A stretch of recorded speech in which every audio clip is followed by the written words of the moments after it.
message from your mind hold me steady, yeah. 'Cause you want me, you won't let me go. So I burn slow. I can see you coming like a wildfire. I'm just the fuel, baby, you're the lighter. If I'm not careful, you'll burn right through my soul. Burning like a wildfire. Careful, you'll burn right through my soul. Burning like a wildfire. Dynamizer.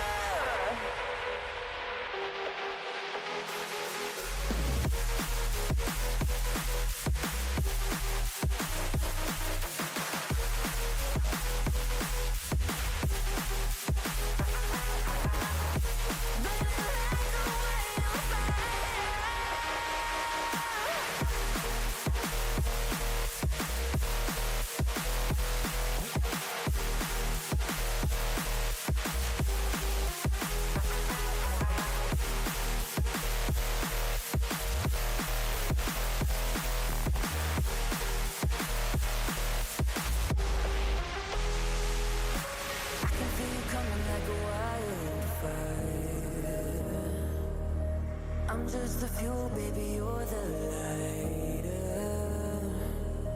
If I'm not careful, you'll burn right through my soul. Burning like a wildfire. Dynamizer.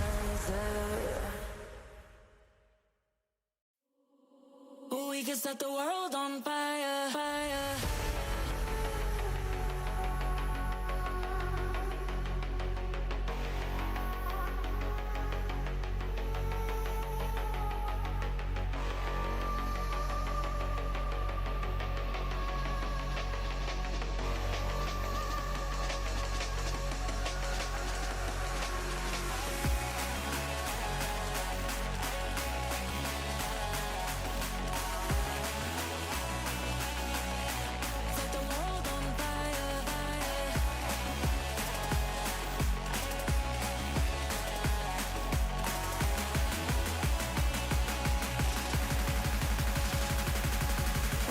Set the world on fire.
my soul with light the day we met. I don't wanna leave your side. Have me by your side when the sun sets. Let's leave for an eternity. We'll sail across the lights beyond the sky. I'll be with you eternally. I'm an addict for your love, it keeps me high.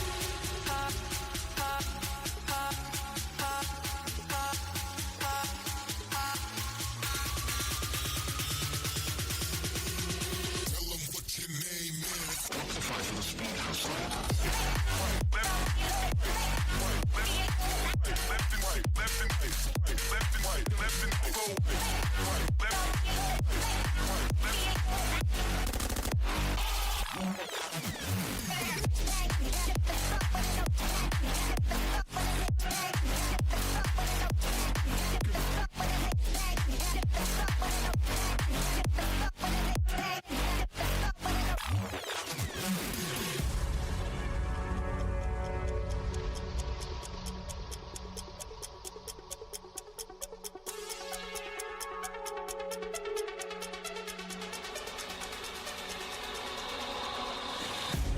Can I be your star tonight? You fill my soul with light the day we met.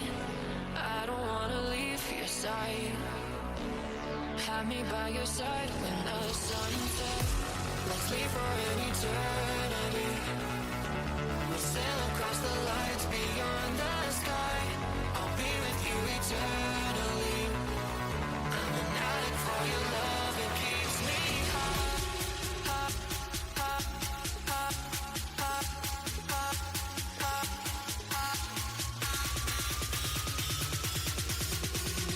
Tell them what your name is.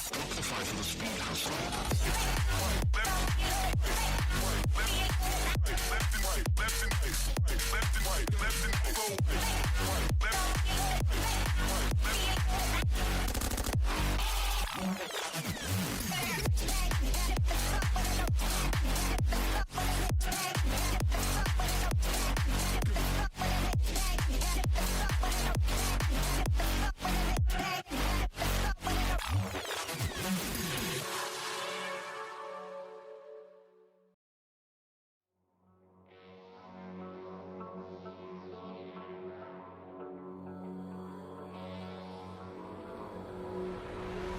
Some things aren't meant to be fair. I know you left me down and out, and now the river is red. Got that hit on your head. Should've buried your dead. Should've listened to me and said, oh, how little you know. You better watch out, my friend. When it goes dark, you better lay low.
I just can't let you go. Lord knows that I've tried to. You said I was the only one. No one likes being lied to.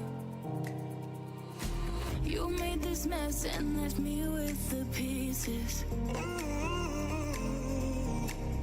Now I wanna burn all the bridges between us. I can't focus, I can't forget. I've been thinking too much lately. I just need to clear my head. I just need to clear my head.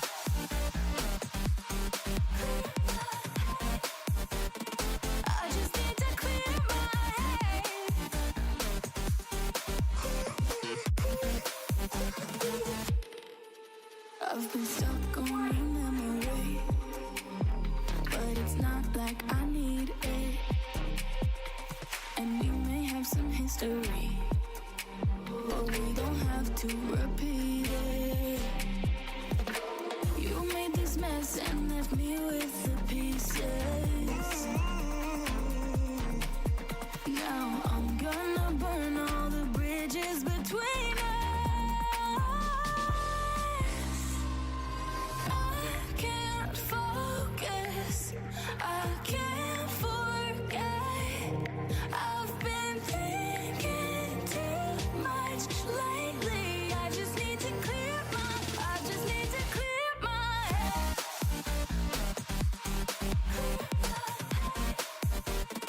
I just need to clear my head.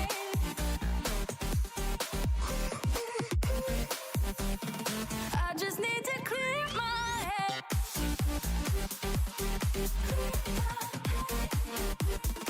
I just need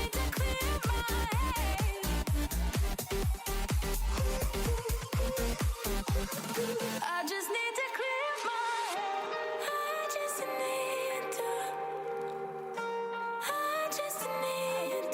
clear my head. I just need to.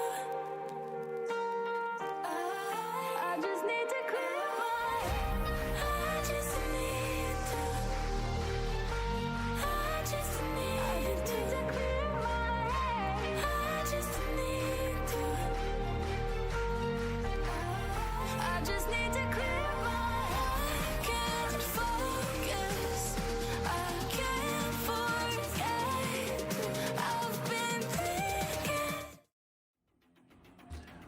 Welcome back to the VCT China English coverage here on Project Horizon. My name is Sakamas, joined by Tank, and today there is a matchup with such big implications for both teams. BLG are looking to qualify for a Champs tournament once more. They only missed one in 2023 and qualified for all of the rest. And TYL, it would be a first time that they make it to Champs. Adding Sufet at the end, at the start of the split, makes them a better team and maybe brings them towards global success. Let's see who is gonna win this matchup here in the lower bracket finals. Big implications again.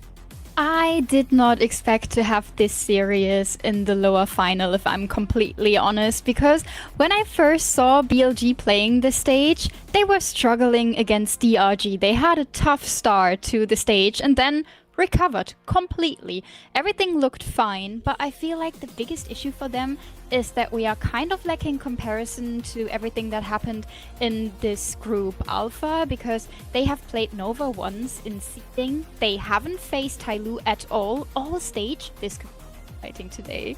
Yeah, it's, you know, such a volatile matchup because both of these teams never played each other. In the stage, the new TYL look of Sufet is inconsistent at times, but they played such great playoffs in the end of the day, right? They had such a great lower bracket run, only falling to JDG, who seems to be the team of the hour, the team that dominates China once more. And it seems like just such a different outlook for both of the teams. BLG turned out to be like the more consistent team in my opinion. TYL is the team with the higher peaks right now, and I am not sure of what we can expect from both of those teams, but TYL, they seem to be on a tear.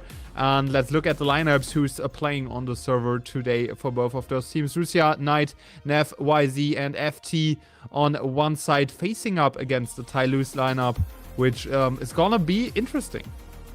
TYL's lineup at this point just feels a bit unfair to me because they have so many great individuals on that roster.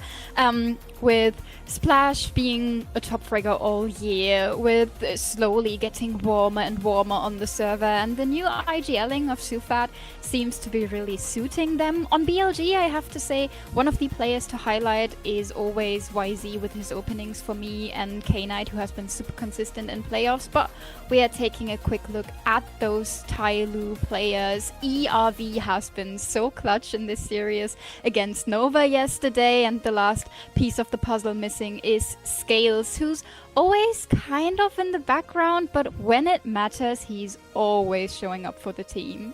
Yeah, and I mean, in the end, Scales is the player, as I already mentioned, more playing towards the background, but statistically one of the best players in China overall. I think, in general, TYL is a lineup that prides themselves even more on playing as a team compared to like just one individual showing up at every single game. Something that, for example, came to bite FPX in the end of the year, where they relied too heavily on Kovac and in the end lost out because of that. And yeah, it just seems that TYL is a different brand of team, and Shifat's IGLing brought them so much promise going into this one. Again, only losing to JD Gaming, the team that nobody saw coming, destroying the entire playoffs of Stage 2, making a run to champs already, and something different. I mean, China is always a bit random, right? You can never predict what's going on in China, and TYL and JDG making playoffs and making champs in the end would be a surprise. Wait, so you did not expect that the team that went 1-4 in groups, only winning 3 maps, to somehow get into play-ins, to be the one who's locking in champs at first? Why? Why is that? No, I did not expect that. I did not expect that, but it's China in the end. Anything is possible. VCT China, anything is possible. Yeah, we had some quick statistics showing up about Yoru, and Yoru has been everywhere in the beginning of the year, then somewhat went to the garbage because everyone picked up the Waylay Neon compositions, and now he is slowly finding his way back onto the server. I've seen some great BLG comps where they fit the Euro back into their compositions. For the side of TYL, they rather tend to pick up a Phoenix instead of a Euro, which is working pretty well because, to be honest, their Phoenix is something else. But I feel like Euro being back in the server is a nice touch, since we had a long time going without having Flash Initiators, and to me Euro has always been this Flash Initiator duelist mixture, and having him back on the server feels kind of nice. Yeah, for sure, and it gives the teams some more options. I mean, Phoenix was not optional in most of the team comps in the last few weeks. Same goes for Yoru at the start of the year, and ever since those nerfs came in, nobody pivoted into an agent that's normally very interesting, an agent that even IGLs gravitate towards, and I kind of want to see the teams picking that agent back up on some certain maps, especially something like Breeze, where you really want to work with that one flash and the faster teleports. I mean, some teams also try to pick it up on Abyss again, which I don't really see, with it rotating back into the map pool in EMEA, because like you work a lot with those 60-second teleports on maps like this, who are that huge. But yeah, it's a fun mix-up to the meta that Euro is coming back a little bit, and it seems like a more gimmicky and a more situational pick compared to like the overwhelming force it was at the start of the year. You already mentioned Breeze for a second, and that is BLG's permaban for all playoffs. And I feel like maps are gonna be the biggest issue for them. Their map pool is rather petite. We are having a best of 5 on the line, and I can hardly think of like 3 maps where I can see them winning against TYL, to be honest, because they have a pretty similar map pool, both not really going for that breeze.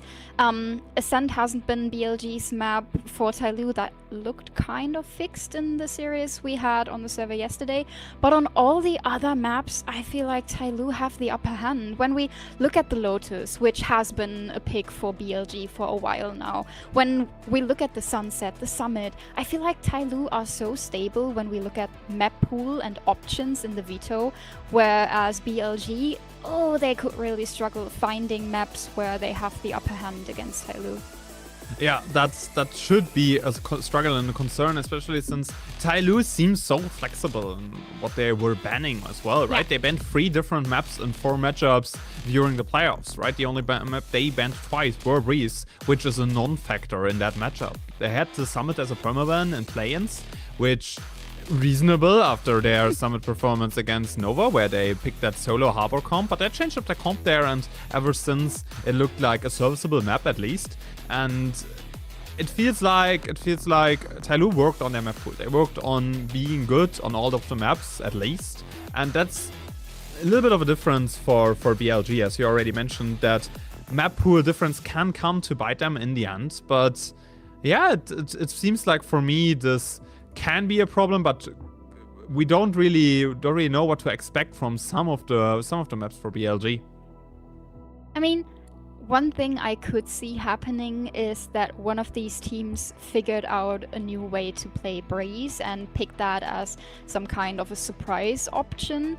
Other than that, I don't really see the Ascent coming in today, and if we are heading to those very classy maps, the Haven, the Lotus, then maybe bringing those smaller maps into the pool as well, with maybe a Sunset or a Split, this could be a very nice mix to have teams showing us the pace changes they are capable of. Because to me, TYL is a team that really got better and better with the way they figured out pace changes, going from very, very defaulty rounds to this one sudden fast pace, straight up execute into a round, whereas BLG, I mean, they are defaulting quite a lot, and it makes sense, especially with players like YZ who tend to go for their first picks on a solo mission.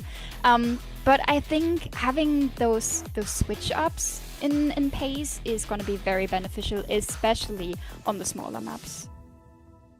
Yeah, considering that you already mentioned the solo missions of certain players, I think that playing on a lurk on like some more pacey rounds can be something that's beneficial for both of the teams. YZ's solo missions open up a lot of space at the other side of the map, for and foremost. Like that's the big point why YZ gets so much freedom in those executes, in those runs on towards sides. It's because they open up so much space on the other side of the map that it's going to be different and difficult for certain teams to fight back, and we are already on our way into those lower bracket finals. Champs spot on the line. It's either TYL or BLG, one of those two teams picking up a slot in Shanghai on home soil to bring a champs title home.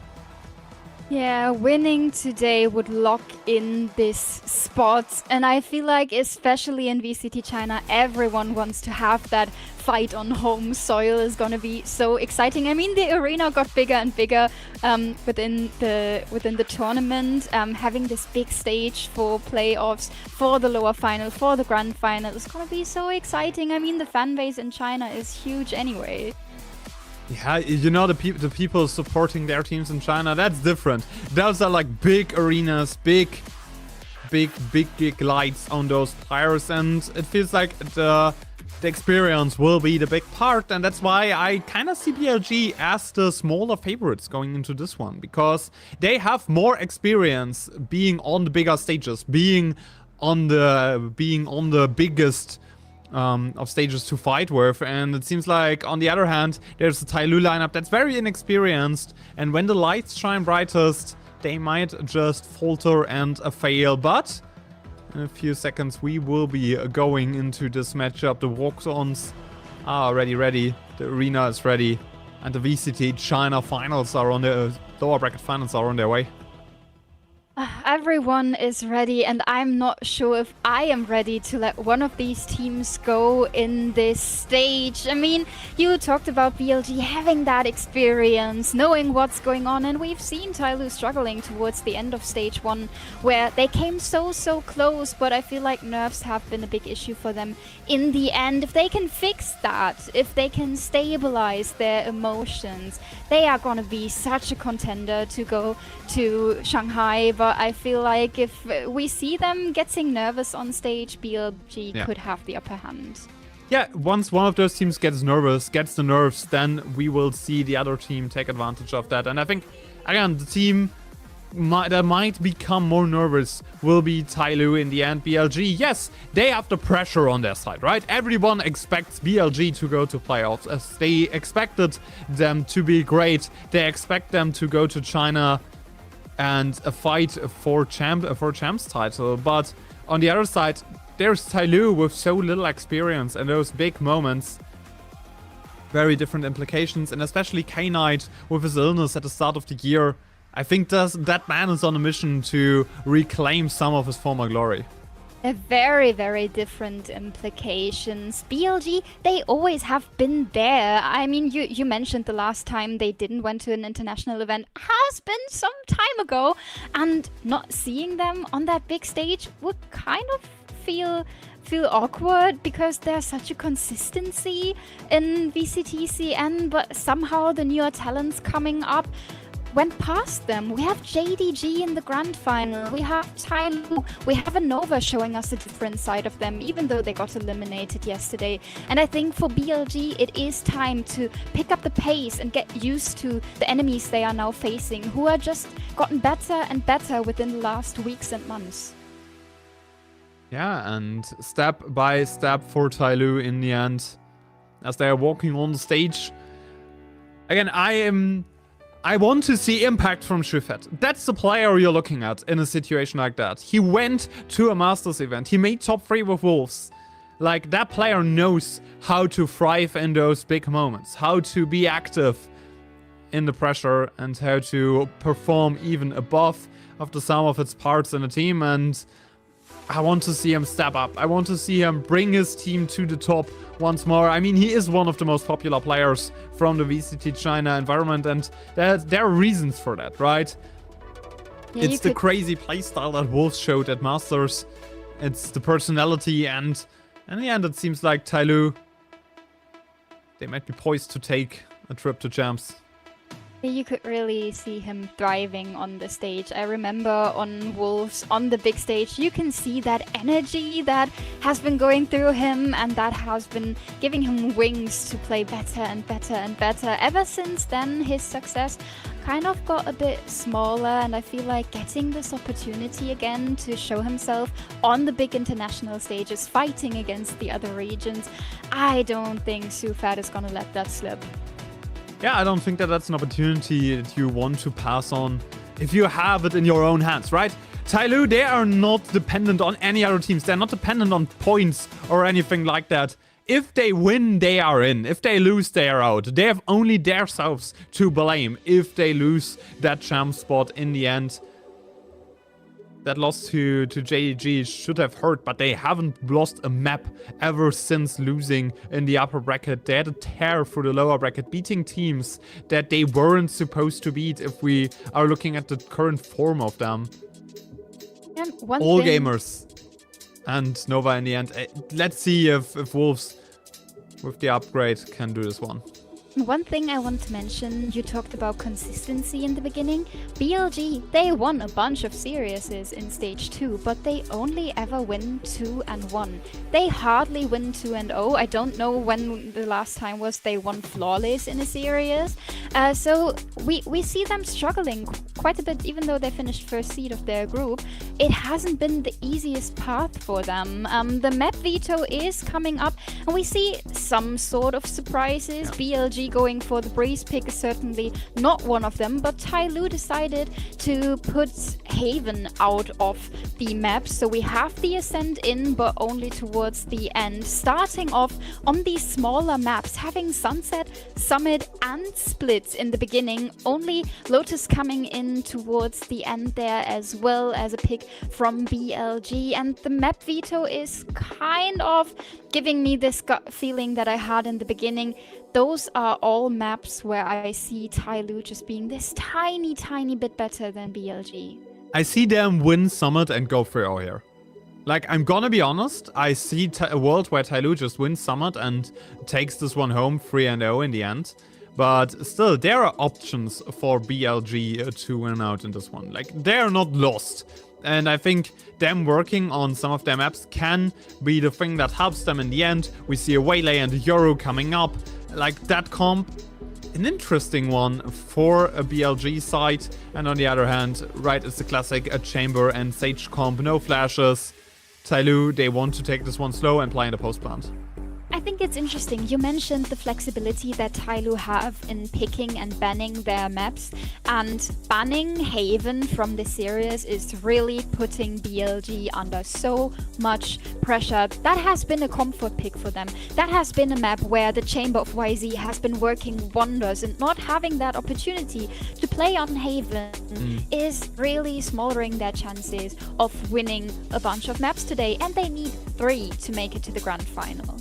And I mean, yes, they are 3-1 on Summit and only 2-2 on Haven, but if you look at the losses and wins that they had on those maps, I mean, Chile was a loss on Summit, that's the most recent one, and on the other side there is a Haven win, a big one against Chile from the side of BLG that even brought them into the next matchup. Like, I don't know, I personally think that TYL should be the favorites if we look at the map veto, but the first map is coming up soon. We are going onto map number 1, a Sunset at the beginning of all of this. TYL was BLG, champ spot on the line, Sunset coming up, and the VCT China will find a conclusion to which teams they are sending out to represent the region on home soil. Oh, and it's gonna be so exciting. Do we get to see the dark horse on the international stage again, or are TYL, the young, energetic contenders, finally getting their spot on the bigger stage? BLG starting on attack, taking some space towards mid. The trademark in position towards market, so only really a chance to go to top if you want to stay undetected. And they are pushing this one slowly but surely through market. The Sage caught off guard. No immediate headshot. Scales can at least get out of the situation, but the first frag goes over to Slowly in main, fighting off against Russia. Gets FT as well. The Dark Sentinel duo on that B side is holding this one down so well. Yet another frag for Scales, and the closer TYL gets pistol. Oh, one thing you are not allowed to do against TYL is playing too one-dimensional and sending 4 players through one of those narrow choke points. Only having Russia in main to bring some sort of a second layer is not quite enough. TYL just very aware. The trademark and market doing all the work, and now they have the better economy coming up. We see Slowly on the Marshall. We see 2 Bulldogs coming in, so Splash might go aggressive there. And on the other hand, BLG didn't get the spike down, so no opportunities to force buy at all. Yeah, and slowly but surely, BLG moving closer to that TYL B side once more. They hear the trademark. They probably know that someone is playing off of that contact. Yeah, Prowler going in there. The trademark has not been spotted. FT destroys this one just now. Just trying to get in there. FT is the one going in first, but Scales gets at least one. A trade by YZ makes this one actually pretty doable for BLG. They have a position on the B side that's rough to retake. Slowly moving closer on the backside. Russia also is just waiting for someone to cross in mid. Spots the Waylay in the back. Slowly. Big kill. Important one at that. Neon going in there as well, but ERV crashing from the sides. Everyone on TYL just can get one frag or another. And Slowly just waiting for the defuse. Russia This one will be a little bit too late. The half defuse already sticking through, and in the end, that round goes over to TYL. And he's not even allowed to save the Bulldog. I feel like if Scales is dying in another position there where the Bulldog is recoverable a bit earlier, chances are that BLG get more impact in this round. But the fact that the Bulldog is lying so far back in market and no one's really nearby to recover that is making the round a lot harder for them. So 2-0 on the board for TYL. And their economy, not really the worst. Still, we see teams heading into a bonus round having like a Vandal or two, but here they have to go for the more narrow fights, having two Spectres in their hands. BLG still trying to send all of their players towards the same lane, getting a trade there, but that's not the optimal start for them. Yeah, Splash dying down.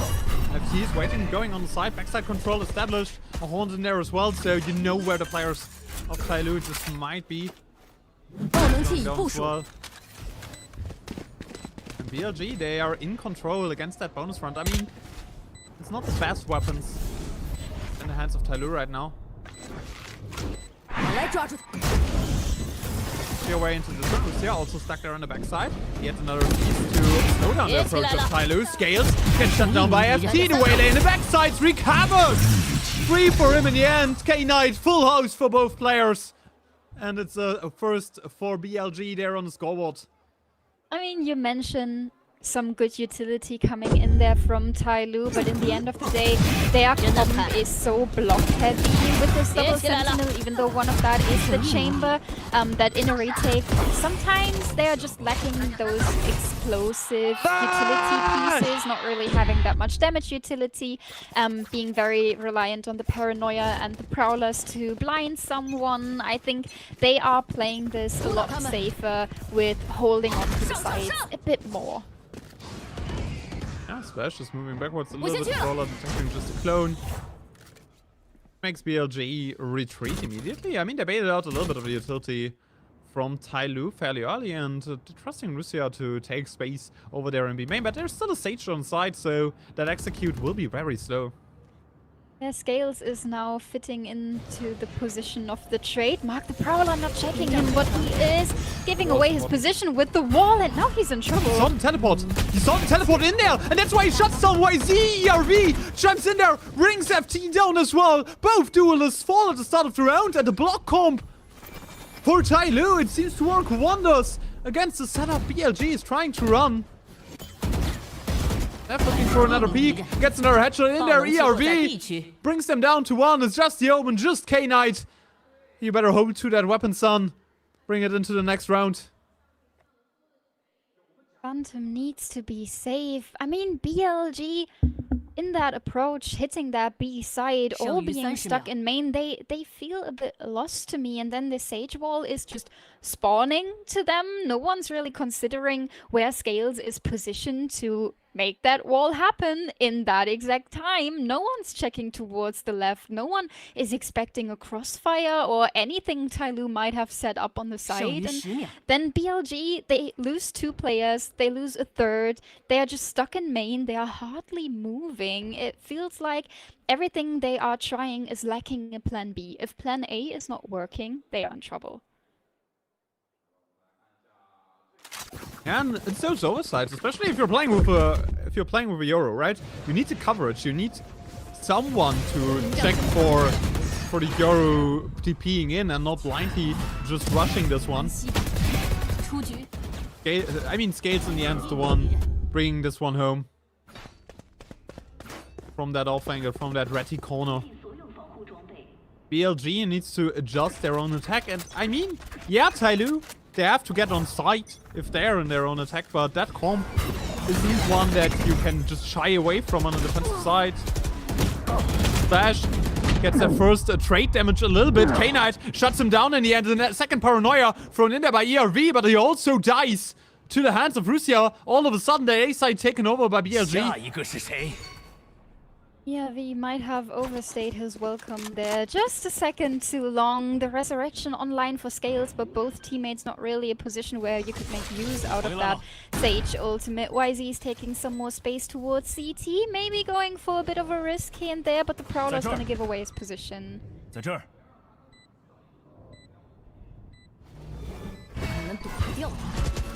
One way, a horn thrown to the side, destroyed immediately, so no info for TYL.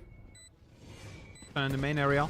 He's just waiting for his timing, he's just waiting for someone to call him the contact in the end. Scales peaks right now, brings this one up, but falls to FT.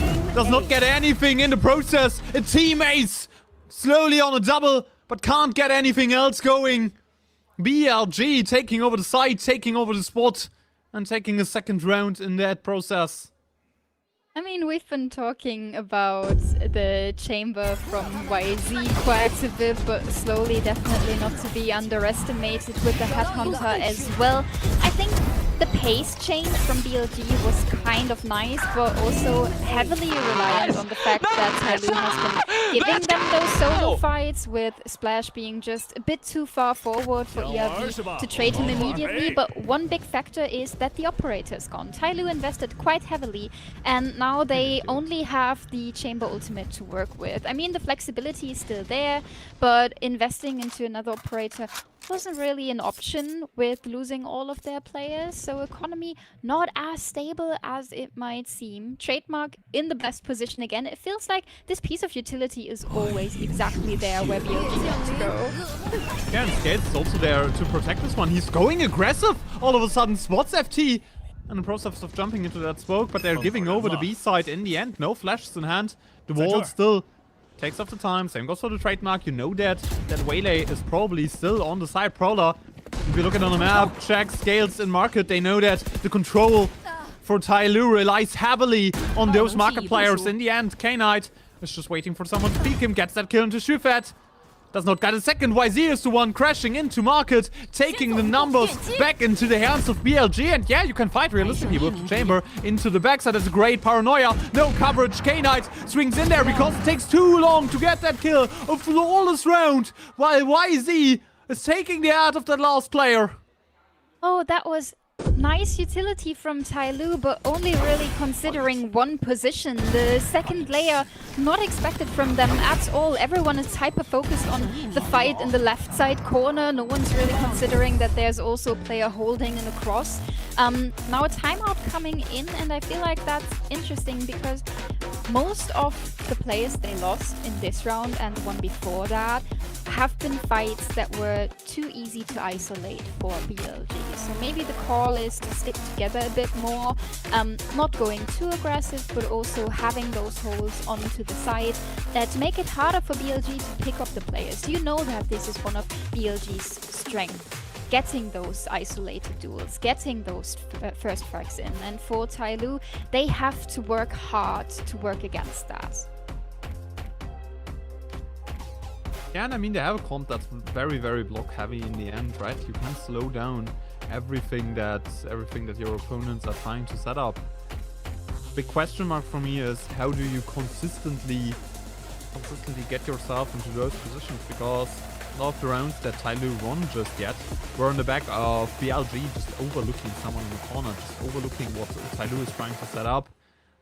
That's something I kind of see as a problem right now for TYL, because, you know, you can't just go overlook it in every single round.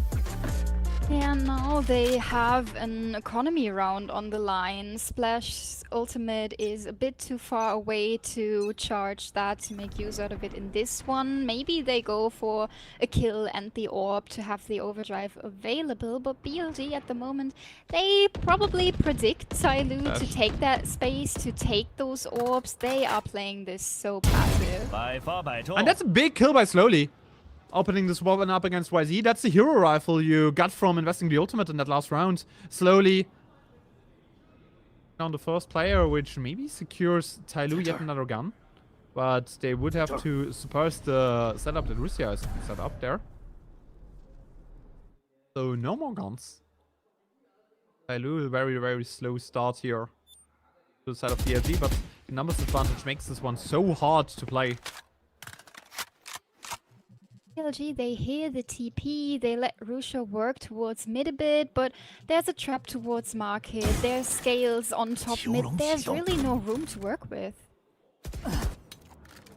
Realistically, that's a rough one, but K-Knight gets the frag in mid. Scales over-peeking there is a huge problem, which isolates the chamber on that B side. They can just overrun the one player if they're fast enough, and the kill goes down slowly, only finding a trade against the Cypher.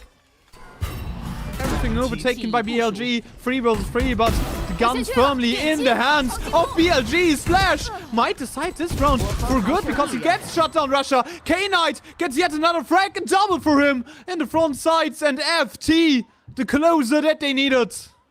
Okay, Knight is stunned, but he just doesn't care at all, securing that double frag to not make that round too realistic for TYL, because if we are honest, getting that opening kill really got them into a lovely position to make that round work, but I don't really like the rotations they have been calling. They had this lovely double hold towards mid-top that they then decided not to hold any longer, have Scales holding that on his own, and that was kind of the big mistake where BLG found the gap. Splash going pretty aggressive again, just shooting the clone, but the information now there that TYL is pushing and pushing. The operator in play is a bit baited for, but BLG, oh, they are smelling that. They are not sending players in yet. I'm just waiting for certainty and information. They're also taking space we main. A rotation possible. Shifet sending out a brawler, gets immediately shut down by YZ, which at least gives information that somebody is there. Not a good call, not a good read on how much pressure BLG is trying to assert into the A side, because, I mean, you're still weak siding A. It's just Yorp holding this one down. But with the one-way, slowly can really hyper-focus that over positioning. And dash in that FT is trying to take. Nothing just yet for the sides of TYL, just a little bit of a fake onto that A side, but the rotation over to B has to be fast. 30 seconds on the clock for BLG right now. They destroyed the market door at 27. Like, this one is gonna be so close for BLG in the end, but the Omen TP onto the side and the position taken by Russia at least enables them to get the plant down slowly in mid. Dwindles down the numbers. Same goes for Shufet. This is a great wraparound. They are playing here. Shufet finds YZ as well enough with a quick flick onto Scales. 3 players into the front side of things. Enables CRB. At least gets one. And in the end, all of them an equalizer. TYL, one by one, piecing together rounds, piecing together comfort zones.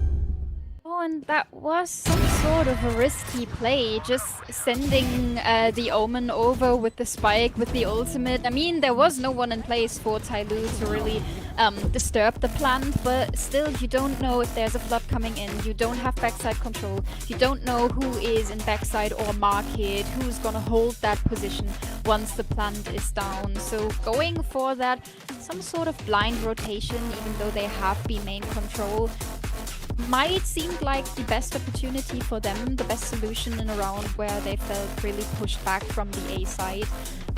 But I think BLG, they could have worked out a round a lot better where they take more space at first, have some more mid control, have some more information of what is going on that B side. I mean, TYL, they were not pressured in their backside control at all. Yeah, I mean, my biggest problem right now for BLG is, like, TYL is just giving them some sort of fight in a main area, and all of a sudden they're like, okay, here's somebody, we just rotate over. And I mean, they had the perfect read. Like, it was the weak side on A, which normally tends to be where the chamber is, right? TYL, it seems like on most of their rounds, trying to weak side the chamber, giving him support from it, but other than that, chamber is on his own.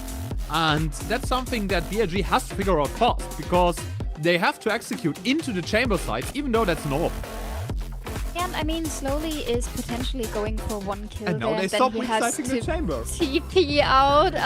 Yeah, they are heading towards that side, and Splash is so nearby, having his ultimate ready. Oh, this could be so pacey. That could be. Chamber moving forward. Prola detecting what they're trying to do. One-way setup as well, so good utility setup for BLG, but the op shot with slowly ports out. Because there's one fast enough scales in the corner. Oh no. Waiting for a peek, but this one can be deadly. Gets a kill into YZ. The wall goes up a little bit too late. Russia is on the side.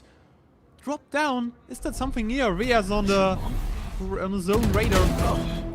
Trying to throw in a paranoia in there. Knows that Russia is somewhere in the corner. A shutdown for EOE.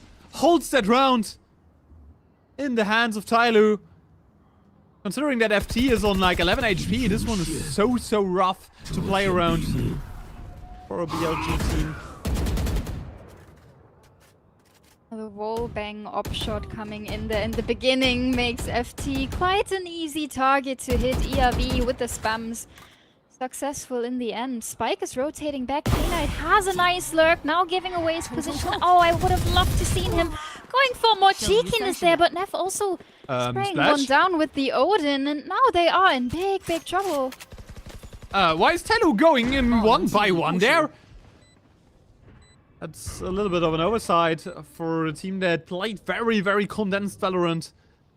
Right before that, slowly moving into the backside, but finds the shot, does not get the kill, does not get the connection onto K-Knight. Neff and him, both full HP, 10 bullets in your gun. K-Knight gets Shufet, and now it's just slowly in a 1v2. TYL is just throwing that round out of the window, giving it over to BLG for no reason, because everybody is trying to peek one by one. The paranoia whistles past slowly. He knows where both of the players are probably. Watch out to Fate, gets the headshot, but it's not enough time to defuse the spike. Slowly has to get out of there, and K-Knight secured that round. I mean, at least he has time to get back for the operator, but yeah, holy throw. I'm glad you said that word. I didn't want to throw that into the conversation.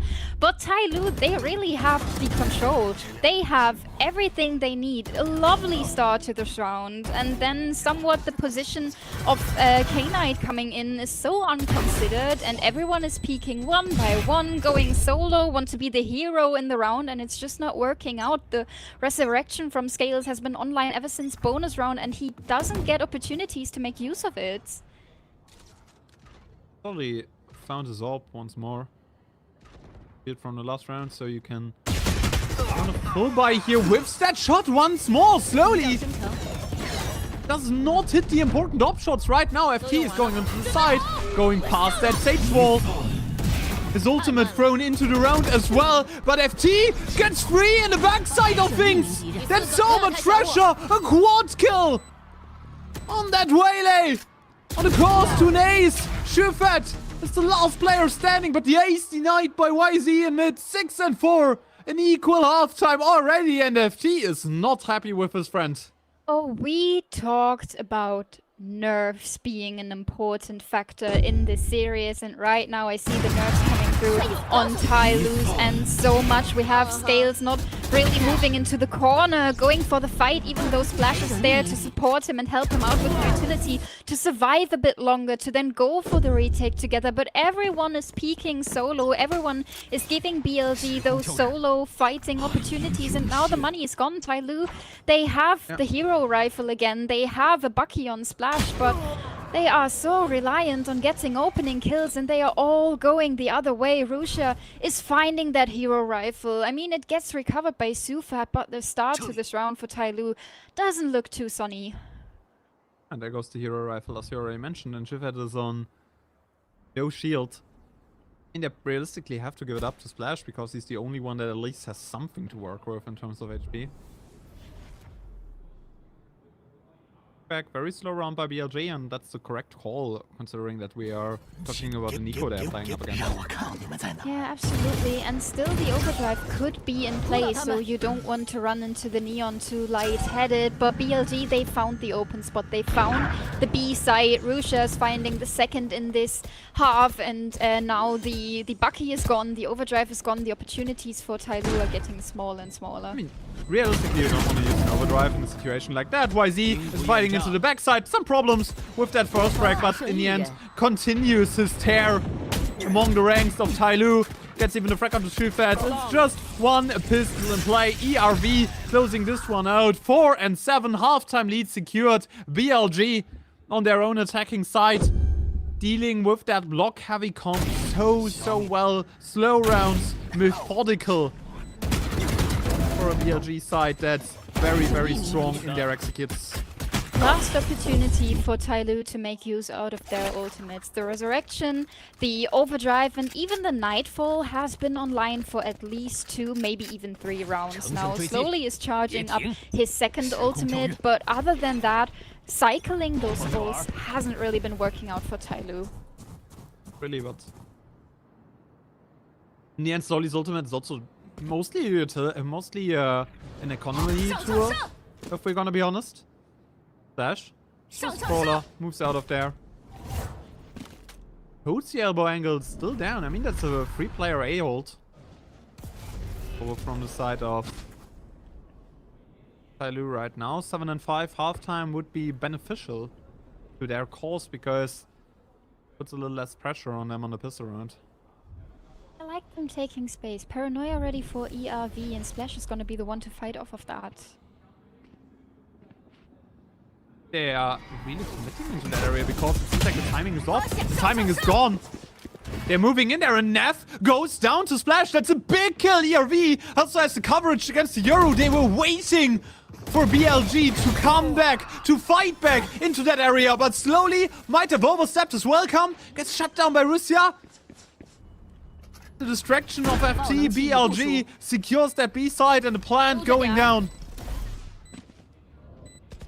Some utility left to work with for BLG. K-Knight finding an opening there. Nice isolated fight, but now all of the ultimates are coming in. Skaters, the Resurrection ready, the Fate ult throwing in there. But Russia remains steady in market. Only good for 1. 2 players still on the side. 2 versus 3 situation. Numbers advantage for TYL, but can they convert? They can. Scales gets FT, and it's all on K-Knight to save his team, to save the round for all of them. But ERV secures at least a 7 and 5 halftime. Softens the blow a little bit. Oh, this is only the first map of this best of 5, of this lower final, and it's already such a close start. I mean, we have to talk about TYL having tendencies to be slightly better on defense, but I feel like that statistic is heavily opted due to the fact they won so high against Trace with 11 out of 12 defensive rounds. So it is a lot more stable than it might look in the statistics. On the other hand, for BLG, their attack, I mean, it wasn't really their best one, and it looked a lot more fixed. I didn't like the opening rounds that were very one-dimensional, but ever since they figured out how to make use out of the mid-space that TYL tended to leave open, the rounds had more dimension to it, and I think that made the work for BLG a lot easier.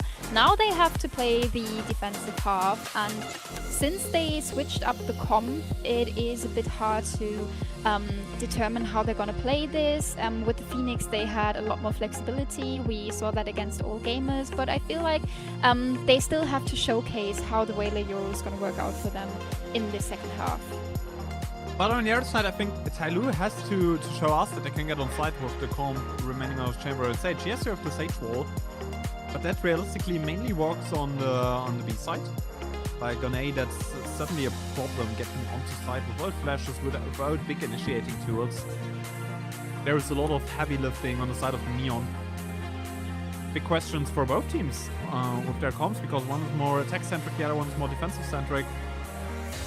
And considering, like, if you look at the team comp that TYL is facing, that's a post-plant comp, right? Once you're in post-plant, there is no way that BLG is coming back into this one, that BLG is coming back into the side, but we will see what both of those teams are prioritizing in their remaining 12 rounds. It seems like that pistol is so impactful for BLG. If they win it, then Sunset might just fall to them.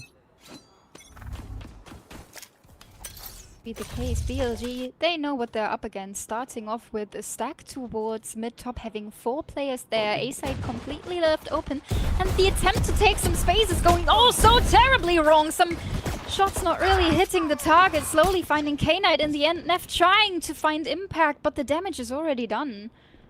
Yeah, but look at the control on the B side already for TYL. Splash gets one. Second player still in the smoke. FT is just waiting for them to close in on him. 4 HP, a big dream in a 1v4. That might just be a huge problem.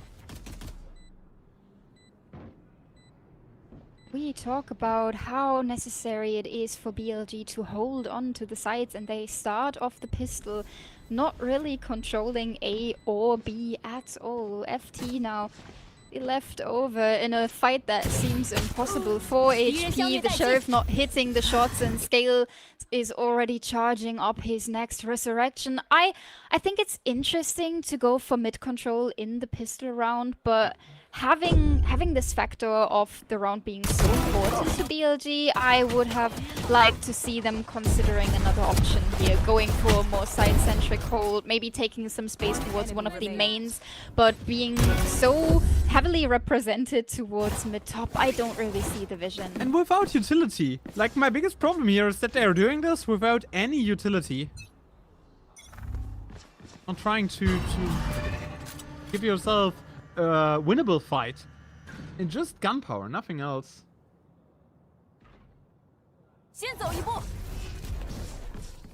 Splash is moving closer. It seems like the B side of the essence right now for TYL. To lure out the peak by taking the ult top, but that does not work as well. YZ destroying trap on the other side of the map, gives away some of the pressure. ERV at least spots a player, but I'm not sure if they're aware of a Yoru already lurking in their spawn. I mean, they have to consider that, but at the moment, it looks like YZ could get a lovely timing.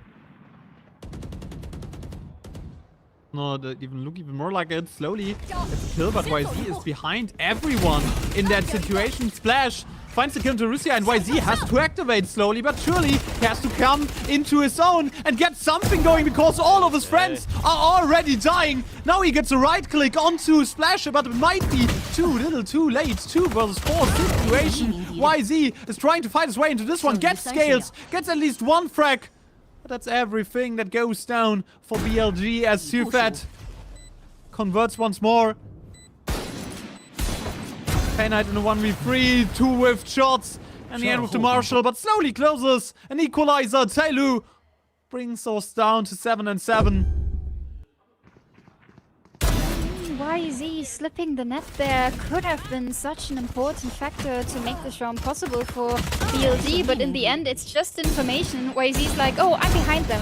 I see someone in main. Oh, he's onside. Oh, he's killing all of you. Oh, well, that's too bad, because I was in a lovely position to make this round work, but just missing the timing by a millisecond. It feels like not getting the frag onto Splash might have been a mistake there. Maybe.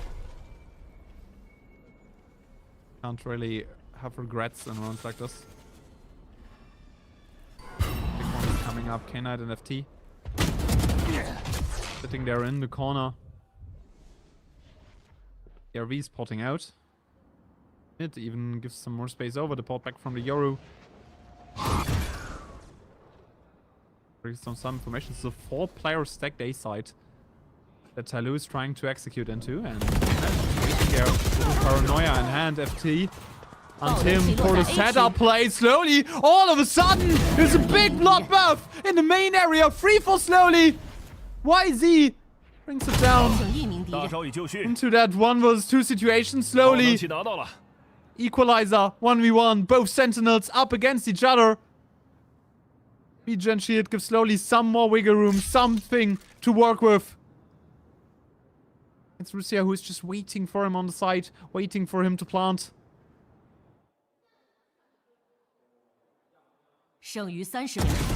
Exactly the angle that you are looking for. And the ace falls down to slowly in the end. 8 and 7, TYL is winning on that bonus round.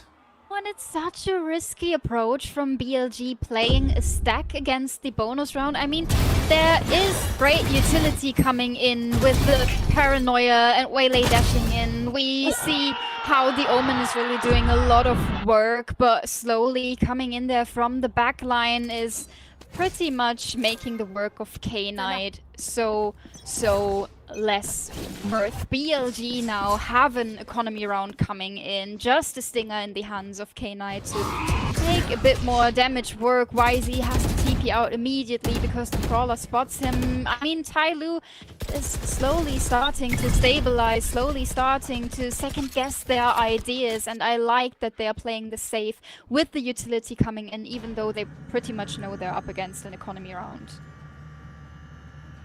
That slow methodical gameplay is something that you are looking for in those eco rounds.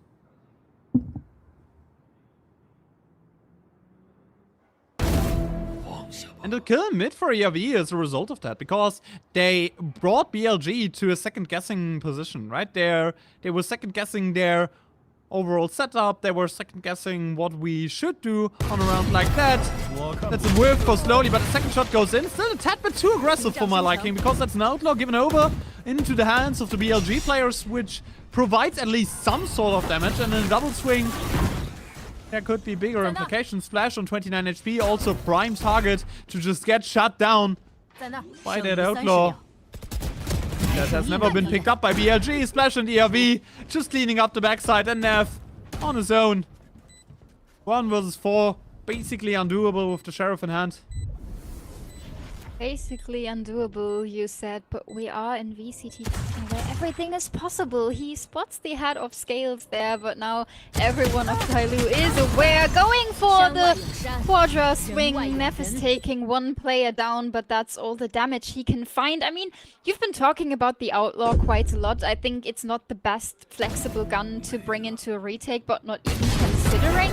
Picking it up feels a bit awkward from BLG because it's just giving you that extra firepower, especially when some of the players on the other side are low, are already hit, where you know the Outlaw would be putting them into the grave with just 1 shot to the body.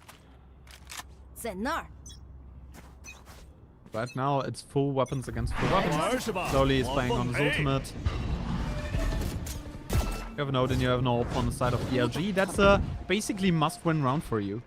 If you lose out on this one, you are once more on an eco.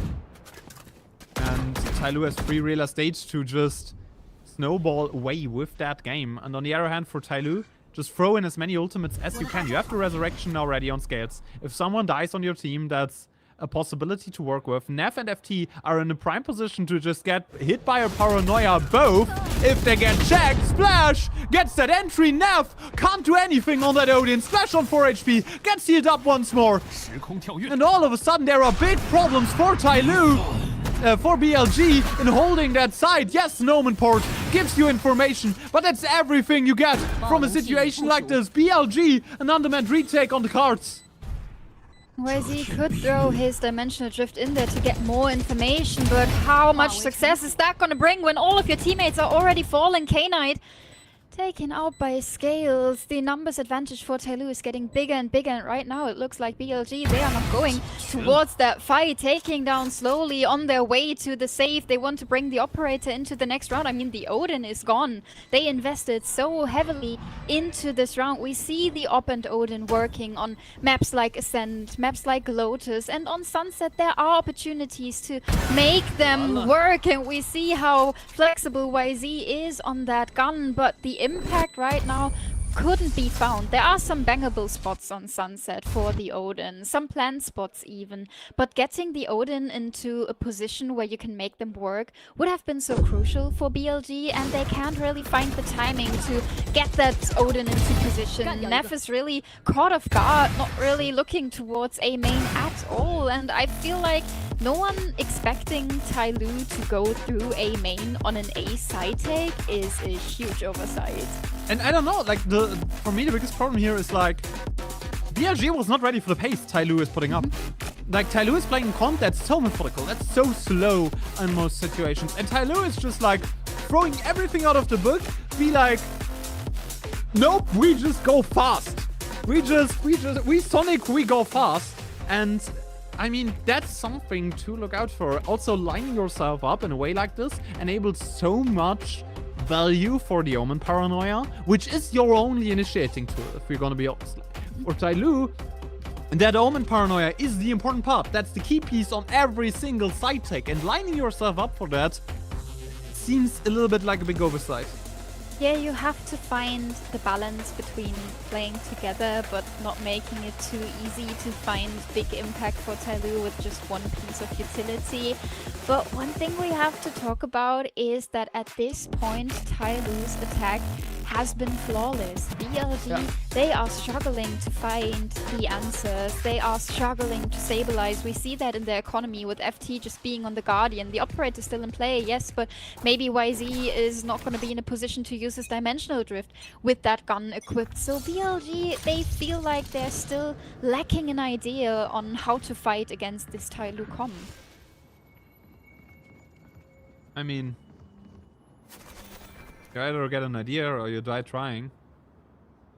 BLG right now struggling to hold down what TYL is building up. And I mean, the problem for TYL should be getting onto site, not holding the site. But right now that seems like such a far-fetched idea as Shifet brings down Neff in mid, brings down his counterpart. There's still a Paranoia in play. Such good work on those Prowlers, but FT and YZ are shutting down Market. Shifet in the RV on a late trade, bringing the round back into even numbers. Shifet, they are hunting for YZ, but Kane out now isolated. Nobody here to help him. YZ had to use his ultimate to escape that onslaught, that TYL, the pressure they're trying to enforce on that backside. Paranoia has been dodged. K-Knight waiting for a peek, waiting for someone to swing. YZ on a classic in the end, converts again slowly. And it's Shufet to save them, to bring them to the next round, to keep their attack flawless. Nobody's on the spike. Shufet does not get anything. K-Knight brings that round down. 2 more to go for BLG to equalize. I feel like in a situation with less pressure, Sufat in that moment knows he has time to take out the haunt, to go for the information first instead of going for the duel. He's one of those players that has become so clutch because he's playing these situations so smart usually, but right now he is really struggling to find his individual strengths that we are used to from him.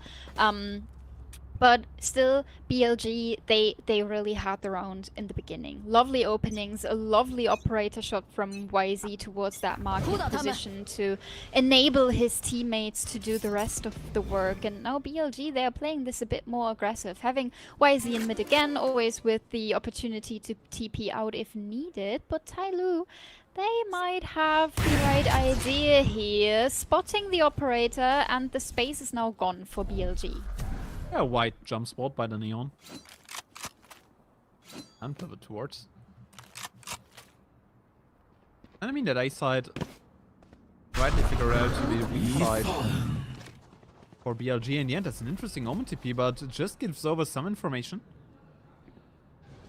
Keeps BLG guessing as well. Look at FT looking behind all of them. The execute's going down to the A side. A quick rotation coming in here from BLG. Might slow this one a little more down. Stun is missing. YZ, he hits it on the AWP. Splash is going down early. The resurrection coming in there. I mean, you still have an overdrive. Shufat on those trades. Splash goes down. He's just a bait. But that's a roll he gladly accepts. If TYL gets the side control, gets the plant down, and gets yet another round off of that frag, off of that hop shot, they still have to deal with K-Knight and FT. Those are like the two big ones. They're coming back. What? Now we only have 15 seconds to work with. No one has dealt with FT, and now they're all swinging. Solo Sufat trying to go for the trade. 8 seconds left on the clock. He has to clutch it out yet again. And K-Knight swings, brings it for BLG. The 2 versus 4.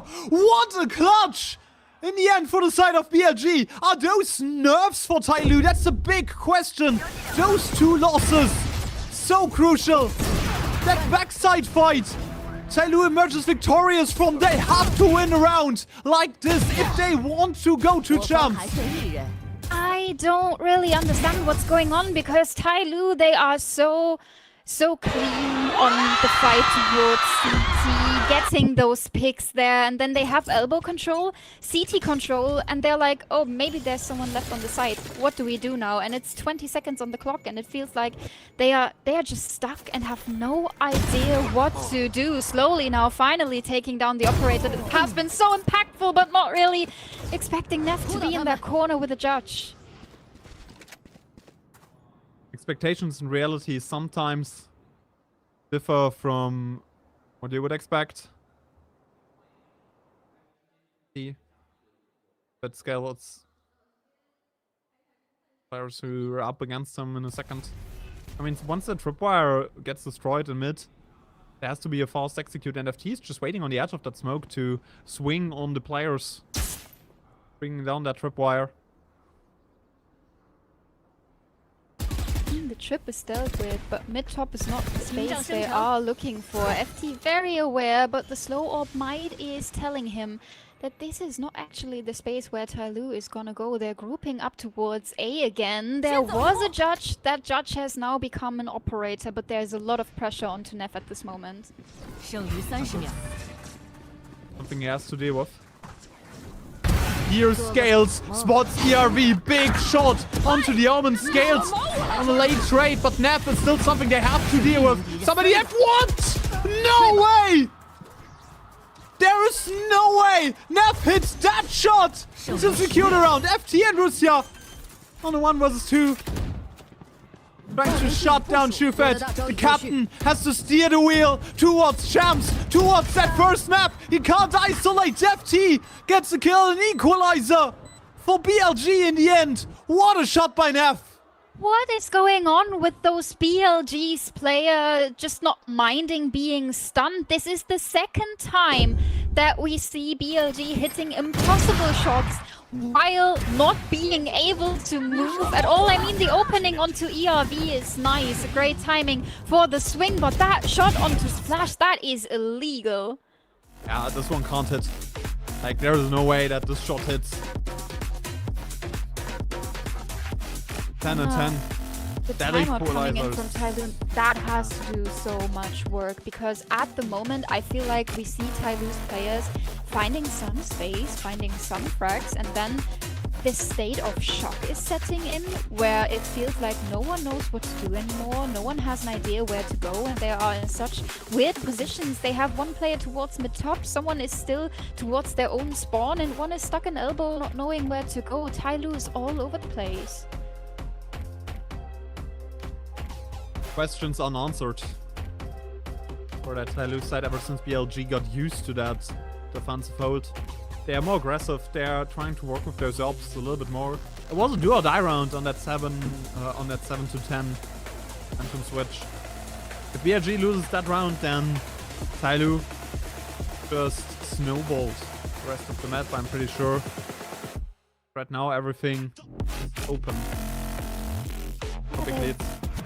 They were so much in control with winning those 5 rounds in a row, but right now money is starting to be an issue for TYL. BLG has more opportunities to get the operator back online again and again. They are not going for the Odin anymore, which is somewhat understandable, but going aggressive again. FT down to 10 HP, but it doesn't matter when he's getting the opening. Yeah, big setup, and now Shufet's down, which realistically limits those executing options for TYL even more.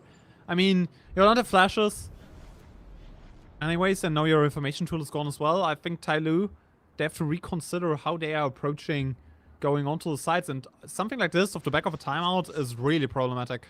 Yeah, especially with the Nightfall going down that early, your opportunities are going rather small. They are sliding back in again, so many angles to re-clear, and it's the operator in the same position again. Yeah, but this time Splash gets an opening. YZ too late to trade this one against ERG. Also slowly finds FT. That A-side hold broken. YZ stunned up. No gun in hand. Dead in the end. Slowly pushes up forward. Gives one more one-on-one for K-Knight in the end. This one was so risky, especially considering that you're in a numbers advantage. But Splash is the one to convert. Russia, elbow spotted. Position known. It just has to be cleared out in the end. That up shot whistles past him, but Scales gets round number 11. TYL struggled at the beginning, but converts in the end.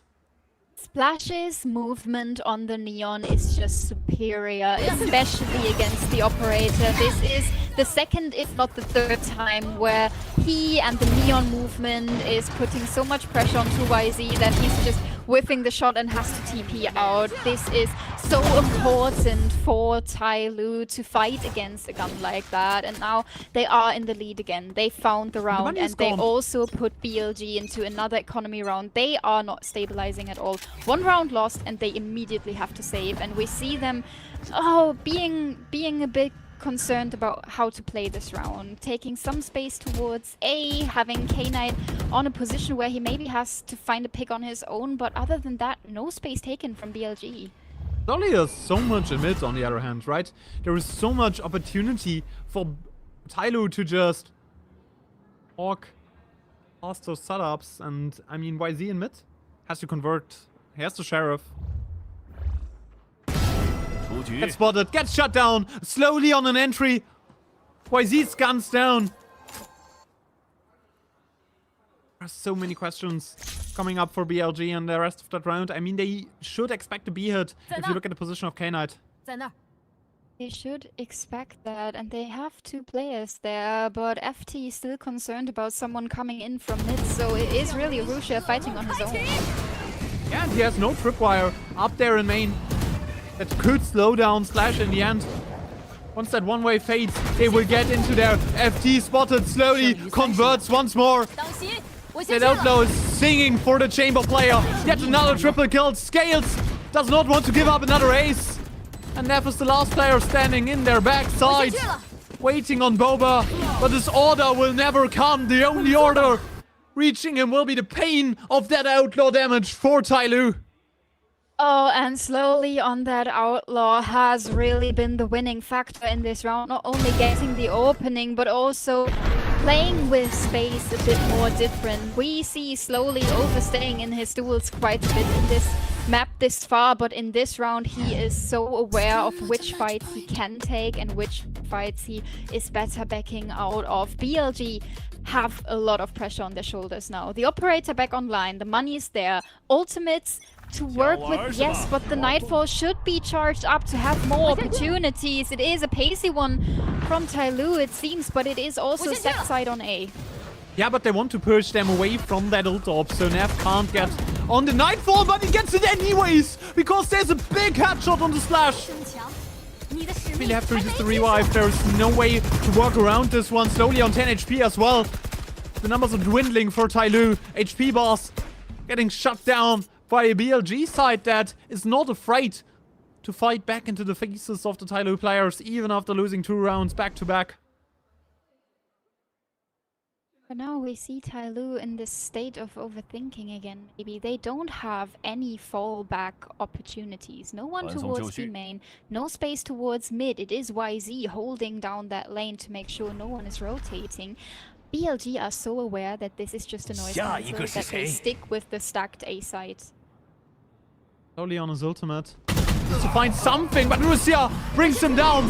Now the rest of TYL has to activate. Neff is using his ultimate in that round, and it's just a spray down by everyone here on BLG. K-Knight on a triple. We are going all the rounds in that matchup. 12-11. One more match point for TYL, or we're going overtime. Oh, first map of this lower final, and we are already going to distance. TYL, oh, they have been caught by surprise. They were so unaware that that BLG had all the information needed to stay on that side, to not rotate off. I feel like they were so shocked that there's still 4 players on that A side, and I'm having a deja vu because this looks exactly the same. A stack from BLG, an aggressive setup, no opening found this time, but TYL, they are definitely getting the signals here. And they're trying to go past the spam. K-Knight has to move backward, but that's the paranoia invested for not real space take. On the side of TYL, they are running in the stacked side as well. Should have spotted at least 2 players and probably hurt the utility of the Fate as well.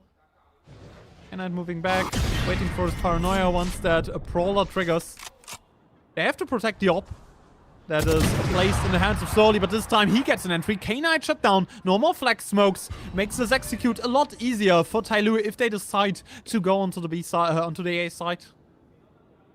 But this is still guarded quite a bit, and YZ is coming over as reinforcement as well. Now holding down that main lane so the rest of the team can focus towards elbow a bit more. And TYL is cancelling noise again. Yeah, and yet another op shot by Slowly might bring this round home, might bring this map home for TYL, their own pick, and they had to fight for it. They had to challenge her up against the BLG, might bring this to overtime still. Splash gets shot, gets one shot down, but no more kills is coming, no more hope is coming, because FT in the backside of things just shuts down every approach and every hope of their easy map take. Overtime is coming up. Oh, FT on that center box position might be TYL's worst enemy. This is the second time they are losing to that exact player in that exact position because they are just simply unaware of the fact that they still have that side control. A triple kill found, and then even taking down Slowly on his way out to secure OT for BLG. They seem done and dusted after swapping sides for the longest time, but they climbed their way back into this. Slowly is now even playing the operator glass cannon, no shield available for the chamber on Toulouse, and in BLG they are in the driving seat. They are the team that is setting the pace in this first OT round. Charge, that's a deep cam as well. He's in mid there, but overlooks YZ. Nobody covers him. Nobody covers for Tiles. Huge oversight for those TYL players. Breaking the wall. Does anybody concern themselves with checking the corner that Scales has tucked in so many times? Nobody does! Scales gets two! A third one as well! That corner will haunt BLG in their nightmares for the next few weeks. YZ had such a strong opener, but TYL might have just secured another match point. 1v4 for YZ, basically undoable. Spot splash, but only gets a headshot for himself. Scales the king from the corner.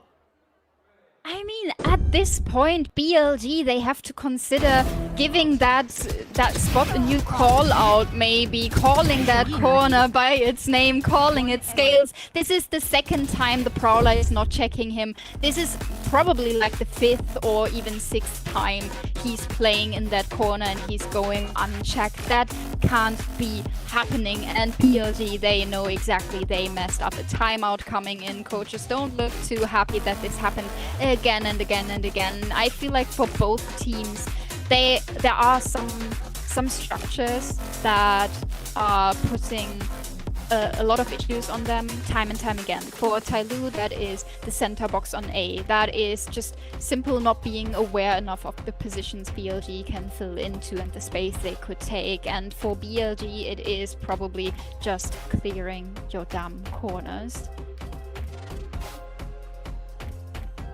Yeah. No, some of the biggest enemies for VCT China teams in recent history are corners. That's, you know, widely known and considered fact. I think this corner will be a new fear for BLG as once more Skates was overlooked that timeout. They have to convert on it. Can't take too long on your own defense to get accustomed to what TYL is doing. TYL's attack in the beginning hasn't been the biggest issue for them. They now have to find the answer another time. They have to find a solution for them to make this work. And TYL is playing this pretty default. He's sending Slowly in to maybe get an opener, but this is a lot of pressure coming in with the utility from BLG, so he's better off TPing out, giving that space over. And BLG, they are gladly taking a main control. Yeah, and you see two players already rotating over towards the B side, which they're considering the B side hit for TYL. I mean, that Prowler also gives them some more sense of security. Gates and Schifet, they're having the spike in hand. A side now weak. If Omen dies in that corner, if K-Knight can't get at least 2 players, this one will be dicey for BLG. I like this idea from TYL, but they're not heading towards A, they're heading towards mid-top, and YZ is just peeking out off of a timing on his own, being traded immediately. Yeah, and that's a trade you take every day of the week. Shift is going down. Slash has to check that corner, has to check for K-Knight, and Scales swings once more. A double for the battle stage. Scales is just being an absolute hero, an absolute monster in that overtime. TYL might have just secured that map for themselves, but numbers advantage does not mean anything in the face of Rusia and Nev. 2 versus 4 situation. Nev, the advantage down a little bit, but it's Scales who has an ultimate as well. Brings back ERV, just FT on the side, and TYL, they convert in overtime. They brought this one back on the back of their battle stage Scales. Oh, and you can see the relief. This has only been the first map, but it has been a map most certainly. OT on Sunset, and with the maps coming up next, I don't see this getting any less narrow between those 2 teams. TYL recovering there in the end, with BLG not having a player behind that center box this time, but it has been messy for the longest time. So many rounds that could have gone either way, and it is TYL having the upper hand in the end, having that first map under their belt, and maybe being a bit more at ease when we are heading towards Summit next. And this backside fight, especially for FT, it was so impactful for BLG in the end. They can't convert on that last round, and Scales from that corner has been the impactful one, has been the player to hoist TYL up to a map win. I think, especially in overtime, before overtime it was slowly in a lot of situations, but here in overtime, FT was the one clearing house, clearing this one in the end, and bringing TYL to their first map win. And I mean, Summit is also a map where they continue to get better and better at. Big questions going into that next one for BLG, and if TYL wins it, they're up 2-0 going into their own map pick. That's gonna be an important one, but Sunset is in the books, and they at least convert on their own map pick. And we talked about nerves, about momentum, about the hype those players bring, especially for their IGL for Subat. And I am so curious if we get to see more of this hype on the stage, because this far TYL has been pretty quiet on the stage in my opinion. I'm curious when we listen into the comms if that seems a bit different for them, if we get a feel for the hype. Let's listen in. 算那个进了，逼的逼爆点 ，OK，逼的逼头，两个中，爆点中间，爆点中间，哎呀，下炮了，等你们回防，等你们回防，我们切不了，冷静，去，听我说，我等会给 B 东一，好 ，nice， 稳一下，我能黑 mark， 我能黑 mark， 你溜到准逼通一个 ，ready， 逼通，好了 ，ready 3、2、真，120飞走，mark 没有了，120飞走，2个小金爆点，走 ，nice，我们这。 他走了，他就在这儿，来，敌变了，等下呢，走吧，打80，凹槽，你们右边，凹槽包点，来，走往回3，好 ，mark， 别了，是啊，来上个上一个谁敢翻上去？谁啊？我，你啊 ，You holding something， 对啊。剩余30秒。 Let's go！ 孙克伦你的 goal， 你知道吗？你看到 ID 吗？孙克伦啊！给我补枪，别说话，魔哥架着了。喂，我还能架，魔哥还能架，就让他架，没事。我帮你补单的。补枪 ，nice， 魔哥。 Yeah, and in the end, anyone screamed that people are GOAT in a situation like this, which is very relatable to me and my friends playing Valorant. But yeah, slowly being the MVP of that map, which makes a lot of sense. I mean, yeah, in the overtime it was mainly Scales winning out, but I feel like Slowly was the one consistently hoisting TYL up in crucial situations, in very, very close calls, and on that chamber really had the impact that you want from your chamber players.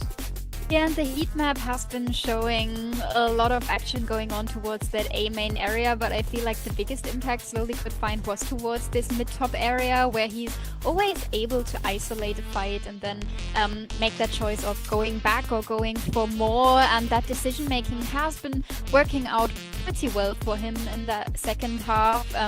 The "you're the GOAT" on the ace really caught me off guard a bit, because I was wondering how much hype we can spot in those voice comms, and hearing those players hyping each other up is just always so nice to hear. Yeah, they are, I mean, especially in TYL, they are always so happy, always so supportive amongst each other, which for me is like the Shufet culture he creates in that team. I mean, it was something similar in Wolves, where he always tried to hoist his team up. It was always about the good vibes, about like the good team environment within games, and it's something that some teams are trying to are struggling with, you know? I mean, Enterprise said in their interview after their Vitality game that if you start tilting a team and if the mentality is not up there, then this might just be a problem, and it makes teams easier to beat. And it feels like TYL is a team where the mentality is something they are not really struggling with, something that they can fix if they get nervous in a situation like this. And yeah, I want to see more of that TYL team. I'm gonna be honest. Like with ever since Shufet came into this one, it's just been such an interesting ride that this team has taken. 17-9 in first frags. I mean, there were certainly rounds where TYL had the upper hand in these opening engagements, especially with Slowly on the chamber, but that didn't feel so one-sided to me. I felt like opening frags were a lot more even than that. Yeah, but you know, especially the chamber and especially Slowly always going in there for the first peak is something to look out for, and it's something that you can always count on. And it seems like TYL, they're really trying to pivot onto those first frags. They're really trying to work their way through with the first frags. Summit is up next, the second map in our pool right now, and it's a map pick of BLG, but TYL steadily improving on that ground, steadily trying to get better on Summit, and let's see if they can reach a new heights and beat BLG onto this one as well.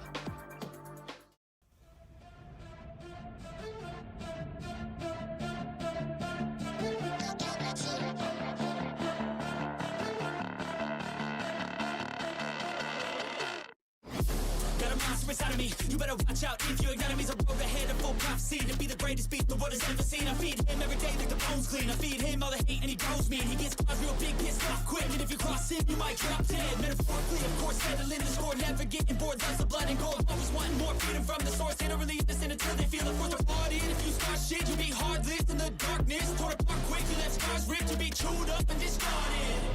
And this world ain't right, won't accept it. Negative energy, I expect it. Once it's in your mind, it's infectious. So fight for your life and reject it. You better give me space, I'm protective. My adrenaline spikes when I'm threatened. And if you stay in my way, I'm aggressive. Cause when there's no exit, I'll kill when I'm desperate.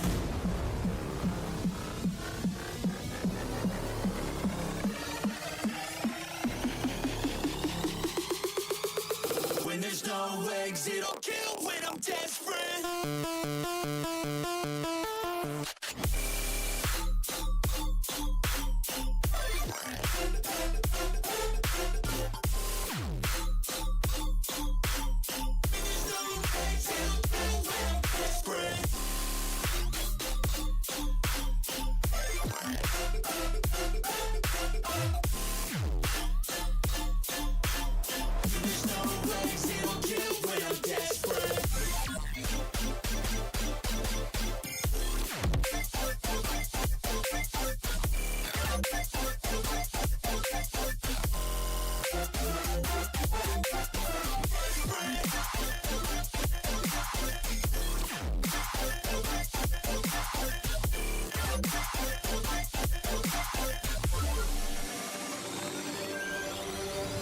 And this world ain't right, won't accept it.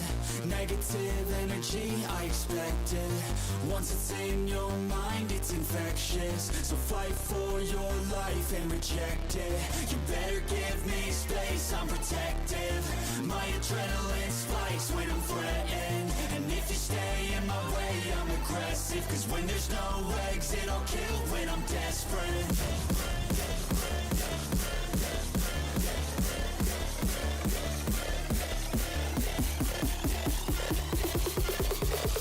When there's no exit, I'll kill when I'm desperate.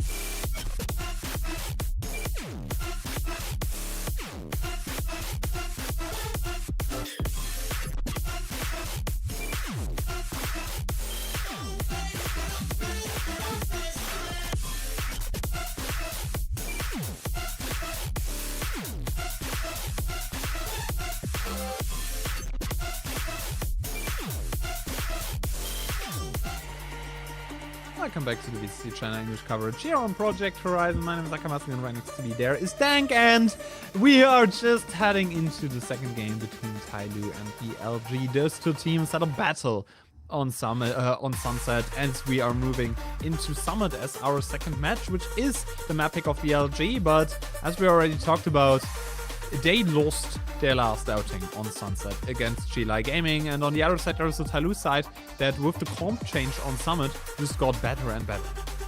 Yeah, BLG, they are not really convincing me on any map completely. I feel like most teams have like one or maybe two maps where they are pretty stable, and then they have a couple of maps that they can make work, and then they have like one permaban.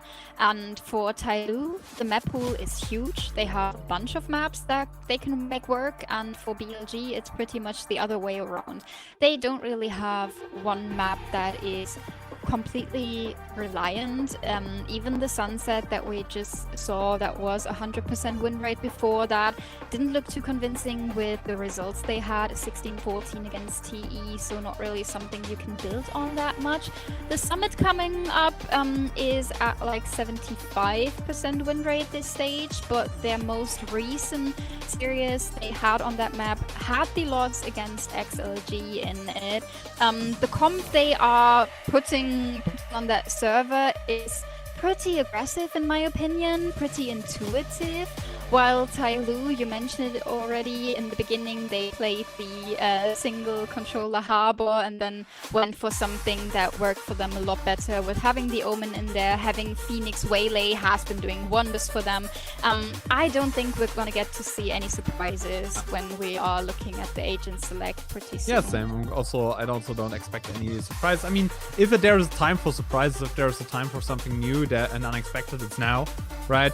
It's at the point where you qualify for the biggest event of the year. If you want to throw in something new, something unexpected, I don't want to see any team pivoting onto solo controller harbor and at any given point in time on Summit ever again. I think that was like one of the ideas of all time for sure. It goes along the lines of the person inventing the paper towel thing that comes from your hat. But you know, I mean, that's much better comp, right? In the end, the comp that TYL is pivoting, that's probably the most basic comp you can run on Summit. It just, you know, shows off a lot more of those default heavy setups. It just proves that you are the fundamentally better team in Valorant. And on the other side, you have such an aggressive double dive comp on the side of BLG, which gets shut down by the Cypher just in case. So that's something to look out for. I love to see those two comps against each other, especially considering there is this Fate versus Sky debate still going on. Is it really a debate? I feel like the duelists really make the choice for you, because having the Phoenix is giving you the opportunity to play a real recon initiator, while having Raze Neon is not really allowing for that, because you need some more of that flash initiating utility. You have the two guiding lights, you have the Trailblazer, you are just a lot more flexible in setting up fights for those two duelists. Well, I mean, I've been talking about Splash's Phoenix, that's just something else. He can initiate himself, and we saw that in the match against Nova yesterday, where he was just putting himself into positions where he could comfortably fight from, and that's just something that Erase and Neon can't do like that. Yeah, and as we're going into the second map, this is such an important one for BLG, right? They lost on Sunset. They're in such a dire situation. If you lose out on this one, there is gonna be 3 match points for a TYL side that still has the map advantage. So this summit, you really have to go back to peak powers. You really have to be the better team and win out against this TYL side.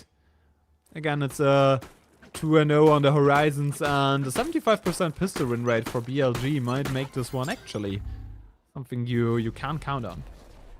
I mean, BLG and the pistol rounds, they haven't been the closest friends, but especially on Summit, and I feel like on Split as well, they have been doing decent work in those pistol rounds.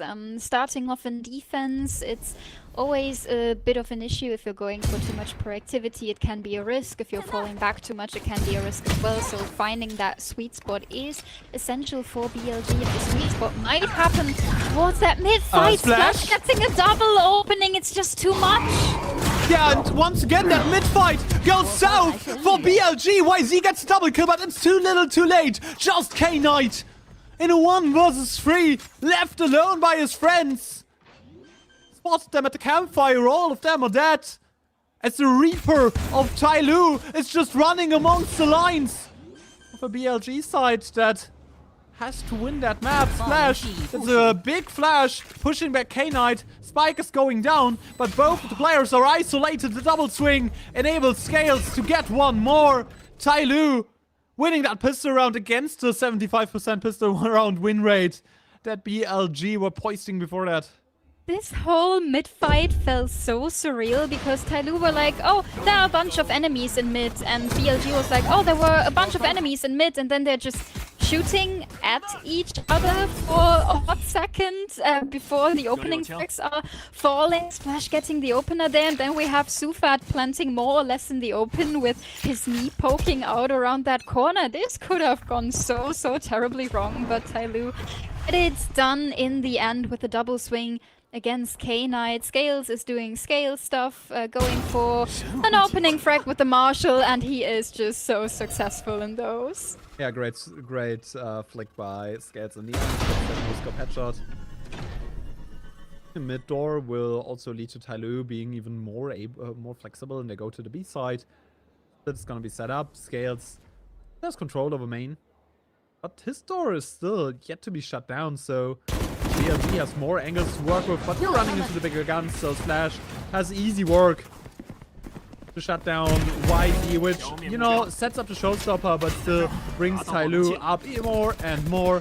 One player and drop is the only thing that you have to worry about. You don't want to get into too much of a close contact situation with those classics, because those right clicks always a gamble.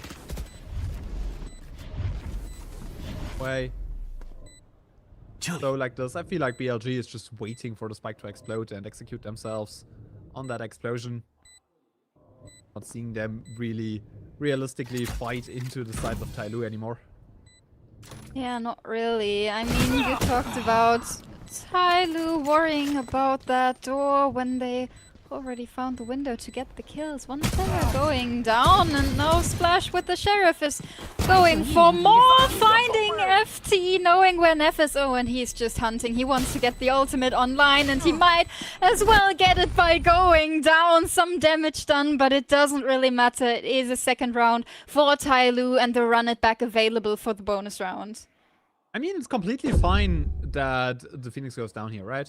I mean, you just had a Marshal and a Sheriff that goes down on a round like this. Still very decent bonus round on that next run. One enemy remaining. And I mean, Splash going down, setting up some more ultimate points. The thing you 有弹了！ have to look out for. The round back is ready, by the way. Yeah, the run it back is ready, and the bonus round doesn't look too bad. The two Phantoms online, a Guardian, a Bulldog. It's just ERV who is a bit reliant on the closer combats, and TYL, they are going aggressive towards that A site. And Splash even was celebrating his ultimate being ready in that clip. He doesn't even need it for the first frag against Russia. Still a lot of pressure on the side. They know where Neff is. which might be a little bit of a problem for him because ERV has just got there for the wraparound. Nobody's covering him from caves. That's too much of an aggressive angle for Neff. Not retreating there might be the big mistake that TYL was looking for. I mean, they have big guns now. Doable round, especially in the numbers advantage. YZ is moving in closer. Gates in main. Left there to set up for the full wrap around of his waylay. Schubert even gets FT shut down, and you don't even need that light lurk. 3-0. TYL wins yet another bonus round.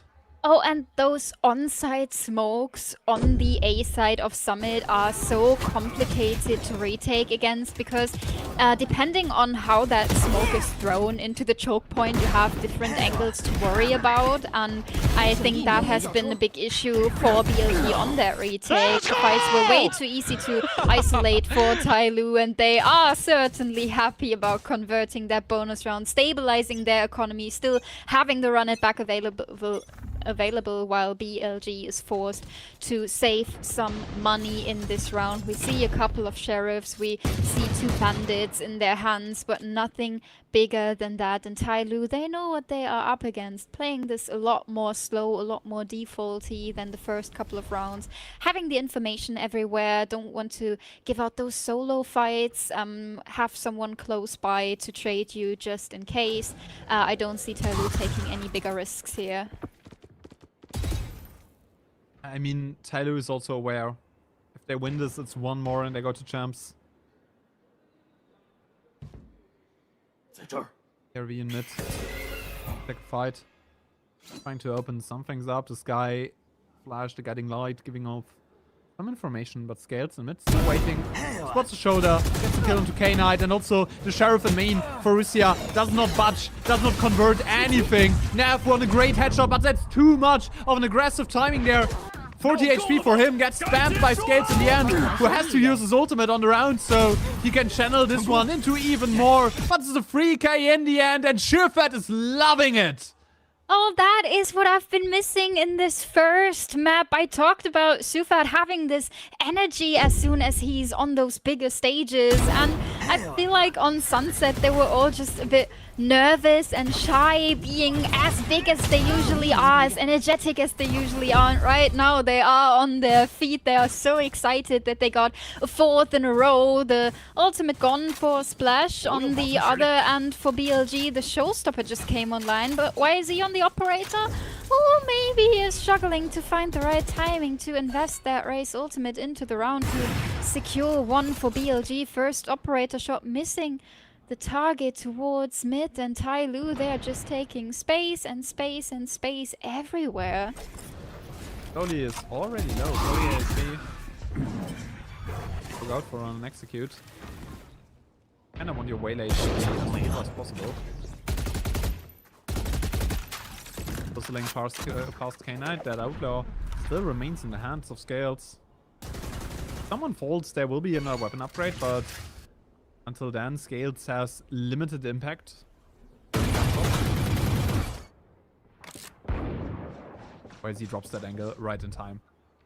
That might just be a catastrophe in the making, with YZ having to re-peek in mid, and 1 player already crossed past him, but he spots Splash in the end.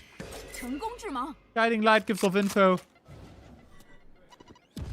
Slowly wants to get closer in there and equalizes the round at least. TYL is scaling up closer. Such a slow hold, such a slow play. Look at Schufett still being on the A side, trying to fake that pressure, trying to get FT. There's no Omen ultimate in play, so Schufett has to rotate over towards his team, but there's a luring pressure in the back of everyone. YZ closed this one down. Welcome on the board, BLG.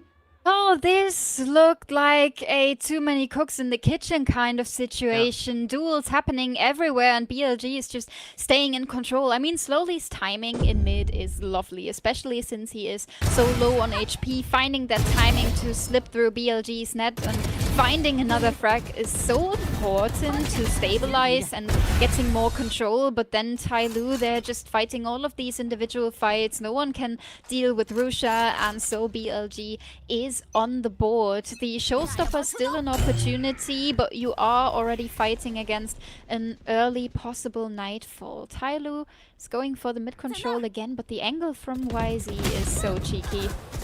But this one gets checked by Splash.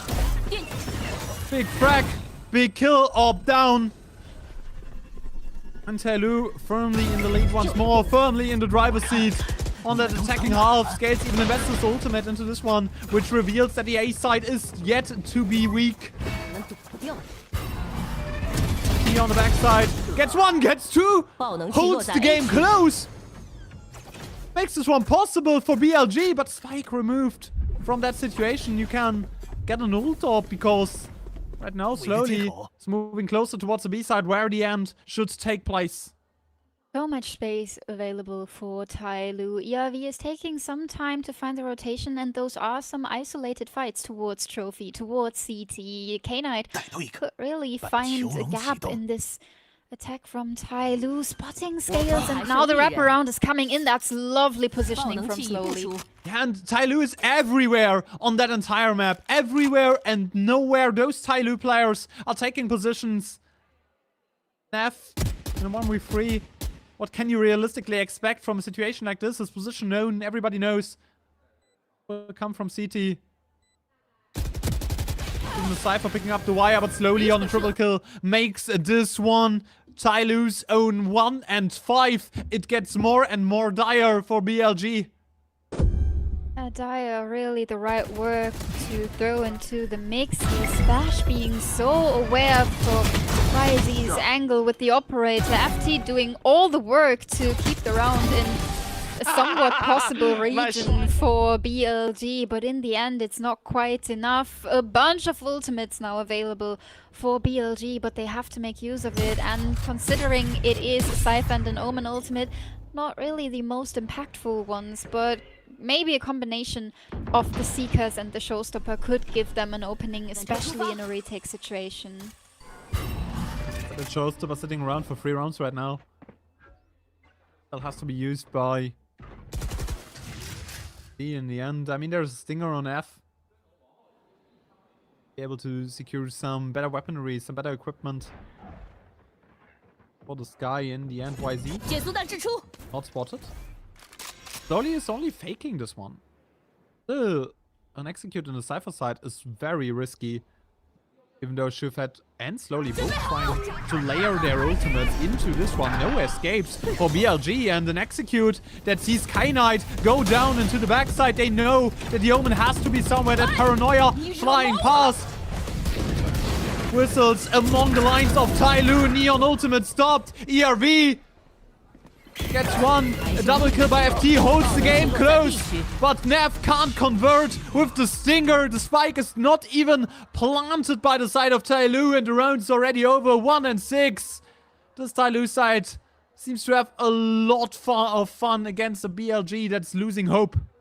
That was really every ult invested except for the Showstopper that has been online ever since like round number 3 or 4. I like the layering of the Nightfall and the convergent path to get a really secure entry and get your players into a position where you can fight comfortably in your post plant, even though there really is no post plant where you're not planting the spike at all.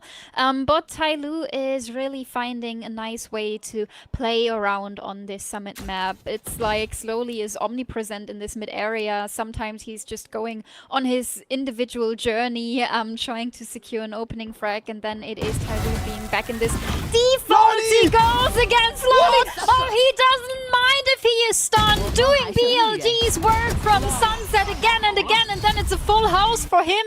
And Splash to secure the round. But that was a fast one, and that was lovely work from Slowly. Welcome to Brazil, BLG. 1 and 7. TYL is just eliminating all of those hopes and dreams of going to the World Championship even. One enemy remaining. Full house between Splash and Slowly. And to see the frustration visible on the faces of BLG. Russia nearly punching his table there. I mean, they are really getting a taste of their own medicine. We talked about BLG being stunned all the way on Sunset, still being able to convert multi-kills, and now slowly is doing the same thing to them. You see how frustrating that is. BLG taking a time out, trying to discuss what is going on, but at the moment I feel like TYL, they have so many different approaches ready that they can just adapt. I think counter-reading what BLG is discussing in the timeout is going to be so crucial for TYL to keep their momentum, but with what I've been seeing in this first couple of rounds, there is definitely an opportunity that TYL has something ready, something calculated for, okay, this is what we are gonna do if BLG is trying to find an answer, because we don't want to let them find that. We want to keep our momentum and keep winning round after round, want to stabilize a lot. I mean, the first map was so close, and I think TYL, they know they can do better.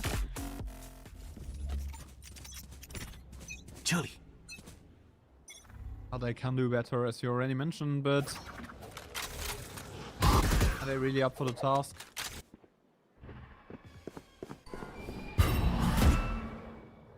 I see.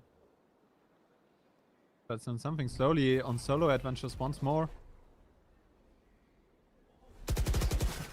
Get past that smoke, but K-Knight's just randomly spraying through a smoke.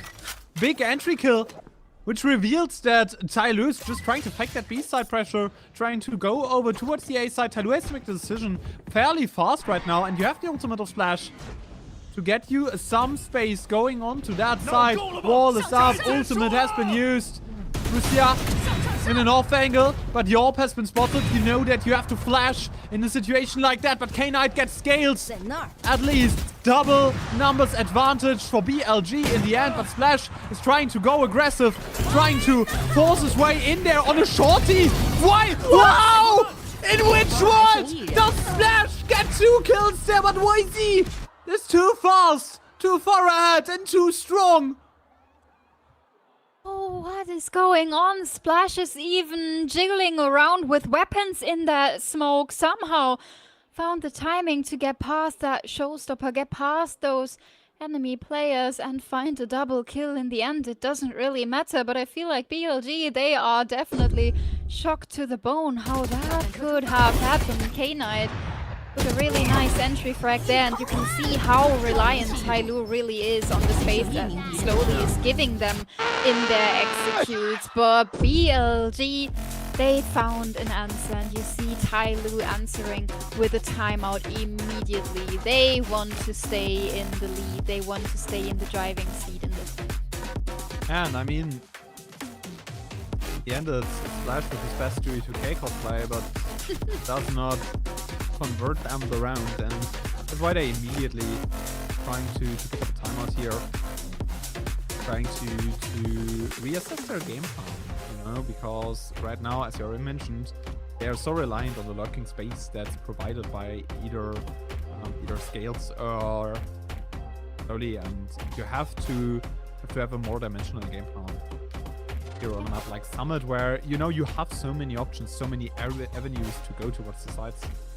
And I feel like what's been working best for TYL is when they have this more defaulty approach to the round and have some more mid-control to enable faster rotations, because in rounds like this, even in a scenario where Slowly is getting an opening frag, it would take them so long to rotate over that I think focusing more on that mid space could give TYL a bunch of more opportunities, but right now that might not go too well with Neff being ready there to flash YZ into his... We have to also talk about Splash being 16-5 in 9 rounds, right? That's also something we have to take into account by visiting what TYL is doing well here. I mean, he nearly dropped 30 in the series against Nova on Summit, so this is definitely his flow state map. Yeah, for sure. More they are relying on Slowly being in a more uncommon angle. Oh, it's a double hold there in mid. As long as nobody overpeaks, should be a very doable situation. as long as nobody overpeaks. YZ is getting shut down, but Neff immediately on the trade, which provides a little bit of information and a little bit of space in mid over for the side of BLG, but this has been retaken by TYL immediately with Scales coming up there in mid. Russia has to reposition, has to have a little bit of a broader look, and up now. That position for Scales is the most important one of the entire game. Russia being forced off of that angle. A side still to be taken. It's FT in that position again, and he's so good in those anchoring tasks. But Splash is finding K-Knight, so the layer is gone. 20 seconds left to work with. Do they really want to rotate? Spiker still has yet to be planted. 16 seconds on the clock. Nobody can rotate. You have to go onto the side, and this one will be messy. This one will be close with the Omen still behind that box, still tucked in the corner. The cave's pressure lifted. TYL on the side as a shot by Russia, but a little bit of an overpeak. ERV trades him. Neff brings this one to a 2v2 situation. At least something to hold on to for BLG. Shifet behind that center box can dance around the pressure, can dance around the coverage. Gets one big headshot. ERV trades for him. 2 and 8. TYL is running away with the halftime lead.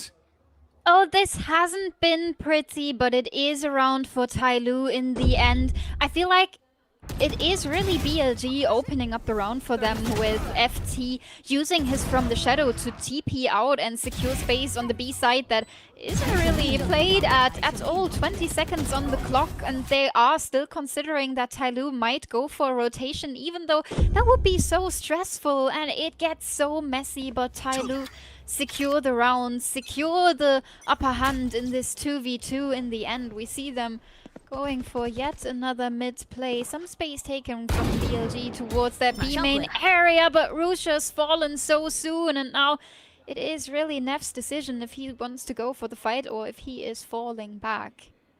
I mean, he has to fall back. He has to get back into formation with his team, like, play together. You can't give up even more frags in those 1v1 situations. Slowly is moving in there, and that's exactly the thing they should not do. That's exactly the momentum that's going against them. Scales gets one more. One by one by one. TYL is just chiming in there, getting the kills, and brings this map home. Everything about this screams 3-0. Everything about this map shows how good TYL is in comparison to a BLG side that struggled all year. They have been struggling a lot, and right now it is on FT to clutch out an impossible situation, finding slowly, but maybe not too many more. He is on the way to a save. He wants to keep that rifle, and TYL's already going hunting, especially with Sufat being so close to another Nightfall that could come online in this first half once more. He is trying to find him, but not really getting any information on where FT is going. So this might just be a Vandal to be recovered for the last round. Spike ticking down. TYL is gonna secure a 9th round, and I have so many questions. I mean, the last round situation here for BLG is kind of like your mom coming home from the supermarket and not bringing you some snacks. Of course, that's gonna be a very sad buy. And I mean, TYL is just chiming in there one by one, taking off those frags. And my biggest issue with BLG in those situations is that they are not playing as a team. They are not playing condensed. They are playing as individuals, and that's something I really don't appreciate from a team that's one game away from champs. And for TYL, even though their utility sometimes isn't perfect, they are still playing off of it, taking those spaces together, going for those fights together, and it's been working so well for them. Again, we see this approach of, okay, let's see what BLG is bringing to the table. Right now it is an opening frag against Scales, but there is another player nearby, so slowly has information if this space is being taken by BLG, if there's any danger coming, or if we are pretty safe in executing towards that A site.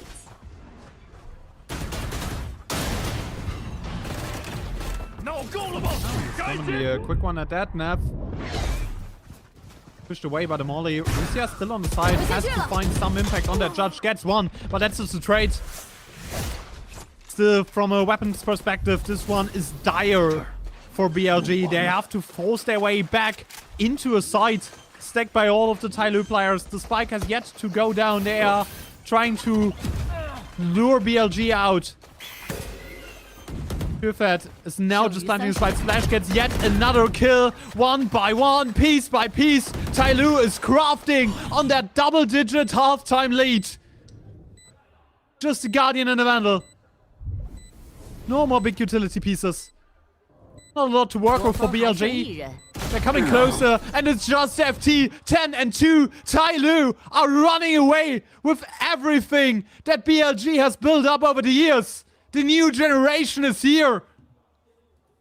Oh, 10 and 2 TYL, that is low-key rhyming, and I am here for it. What a dominant halftime from this energetic team. I mean, we've been talking about TYL being a contender and being in the conversation to get to those international stages, but then again, when it came to the opportunities, they always struggled. There were nerfs showing through, there were issues coming up, but ever since Sufa joined that roster, it feels like the missing piece of the puzzle has been found. It feels like this team has finally found a leader that understands the vision of this roster, and it's been working out greatly for them.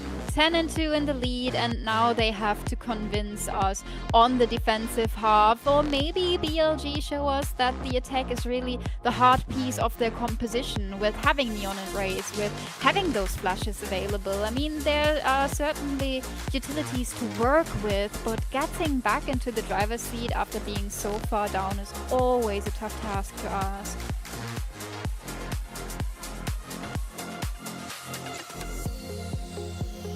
And I don't know, 10 and 2 is so far-fetched.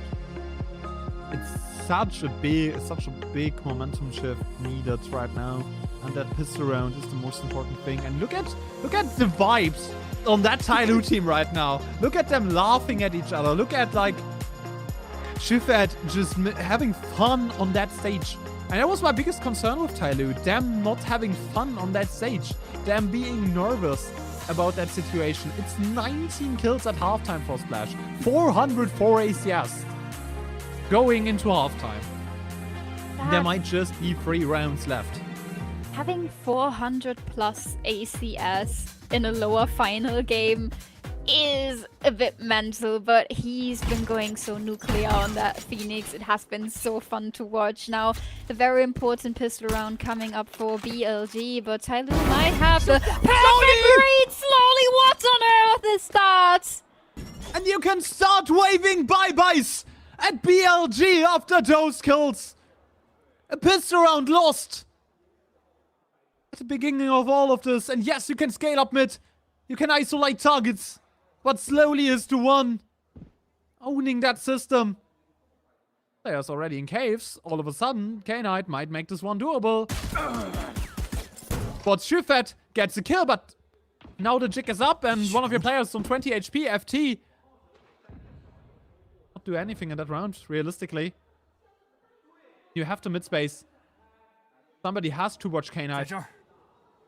He crossed Splash, but Splash gives over the information, so K-Knight does look away, but Splash whiffs!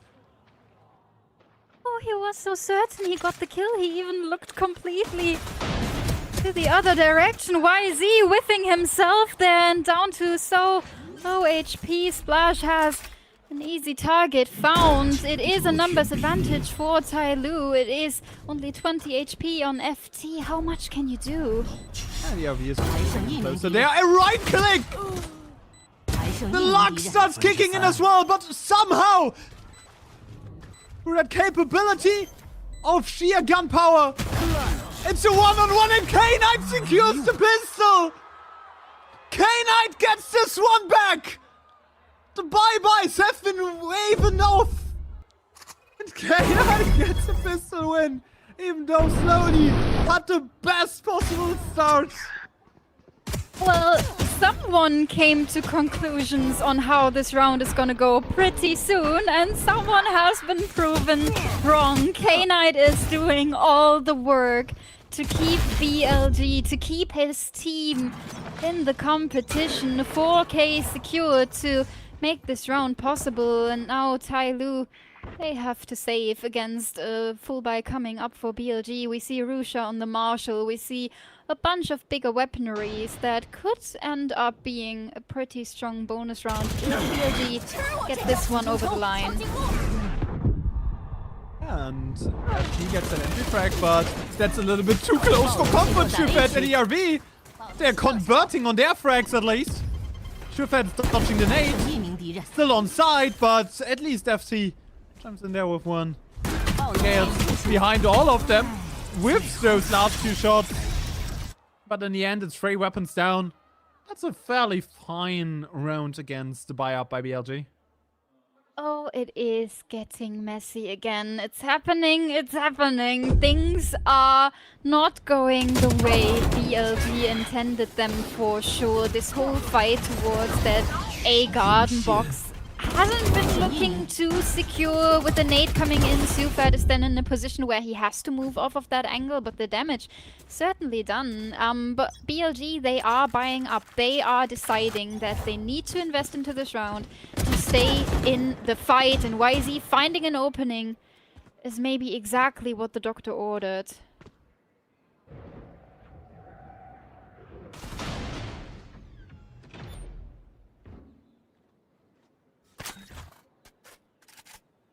How realistic is BLG coming back into this game and bringing us to, let's say, another overtime? Because FT is really giving us something to hope for. And we are BLG fans. YZ finds one more, and all of a sudden Shifet, the captain of the ship, the last one standing, not leaving early, but he has a read on that rotation.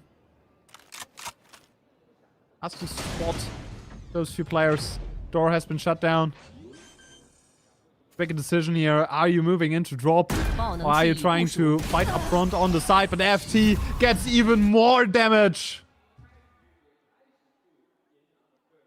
Oh, I mean, the force buy is certainly doing wonders for some teams in VCT, and for BLG it was exactly what they needed, even securing most of those guns for the next round, while TYL are probably gonna have an issue rebuying here. We see some smaller shields coming in, but it won't matter that much if you're facing Rushia's Outlaw. I mean, he hasn't had the biggest performance this far, but maybe with that gun in this situation, he's gonna get some more on the board. Oh, he's been taken down. Never mind, DRV. Clean enough with the bandit. The Outlaw not being able to be secured here, but an opening found. I mean, for once I was not the one jinxing that. I just want to make that really clear that for once I wasn't the problem. You already talked about OTs and we had a 4 and 10 on the board. I just want to say I wasn't the problem here. I want to make that really clear for everyone in production and chat. I was not the problem here.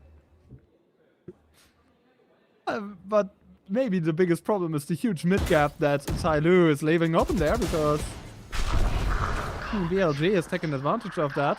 Still a stacked side, and they're even investing the Omen ultimate into this one slowly. Find a headshot here. Even gets one! A second denied by FT! Big kill still. And scales and drop. Get another important position. Sets up so well for his teammate. It's a 2 versus 4. That seems doable for TYL. There are options for them to work their way back into that round. Splash by splash. It's already in hand. The report's up. No damage found by the Marshall. Both players still in the front side. It's a great flash. Scales can convert onto this one. They're using the ultimate. Scales gets free in the end of that round. 11 on the board. TYL is taking it on an eco. That Phoenix, Wall and Flash combination has been so lovely, because it's basically working against all of the angles that BLG could possibly play. The center box on the side, not safe to play in. Main, not safe to play in. Everywhere where BLG wanted to go for the peak, it is suddenly not possible anymore. And you see how well that flash connected onto Neff, who was in one of those positions. TYL is finding a round with a low buy. Oh, and we see BLG not being too happy about that, taking a timeout to discuss. And I mean, you talked about it. There was a huge gap in mid. There was so much space to work with, and still TYL managed on those 2 square meters they had left on the map, managed to make a retake happen with the low buy. I mean, they had BLG just where they wanted them to be, right?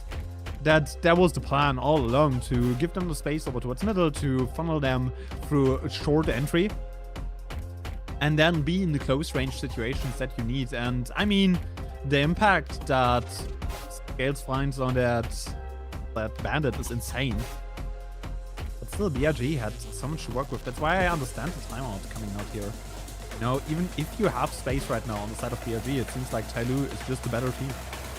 Yeah, I mean, we saw that in the first half from TYL, how eager they were on taking those spaces that BLG left open. And on this end, it feels like TYL is giving up so much room, and BLG is like, oh, are we supposed to take that? Oh no, we're just gonna go back to main. That's fine, and it's just not working out. Correct, and by the looks of it, it seems like another Ego from the side of TYL, where Yorp is already in position, slowly waiting for someone. Try and break the door. And be up and close and personal. Spike's converted over towards the B side, so still rotations are a possibility. There is no mid control. I mean, there is a situation where TYL could just take all of that space and really cut that map in half. BLG doesn't seem too aware of that possibility. Now rotating over, grouping back towards where that spike has been positioned in the beginning of the round, but the B side is already being stacked with the Cypher setup in the and the operator in A. TYL has that possibility. And I would have preferred that B execute much more. That A execute much more in a situation like this, because you have an Omen ultimate to just pick up the spike and immediately get onto the side. Now you have to fight your way back in. Yes, you spot the Cypher.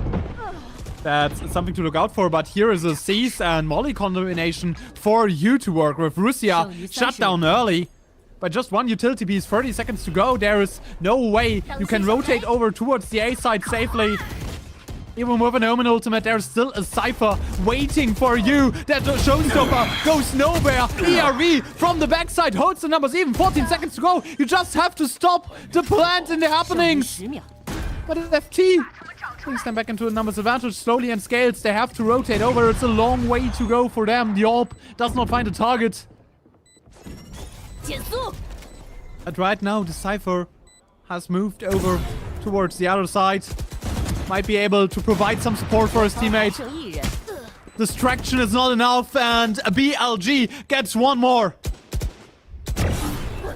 Oh no, they're just trying to save the operator. One bullet left for Slowly, and the hunt is being cancelled. BLG, I mean, their economy is not the most stable, so they are just saving those 2 rifles for themselves. I don't know how this round is slipping through TYL's fingers, if I'm completely honest. They start this off with great control, then we have this Seize and Hot Hands combination coming in, and I feel like most people are so used to the Fate Race combo with the nade that they don't even take into consideration how dangerous it is to pair that Seize with another damage utility. BLG is then fighting forward, getting this hold down somehow, and with only 12 seconds left, the spike is finally finding the ground. But oh, it got so messy. TYL with that operator saved and Splash on a Guardian have some things to work with, but maybe putting BLG into a comfortable position to fight from again.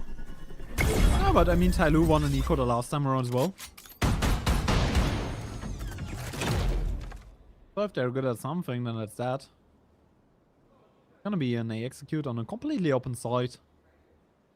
I mean, The now that operator you... just now rotating over.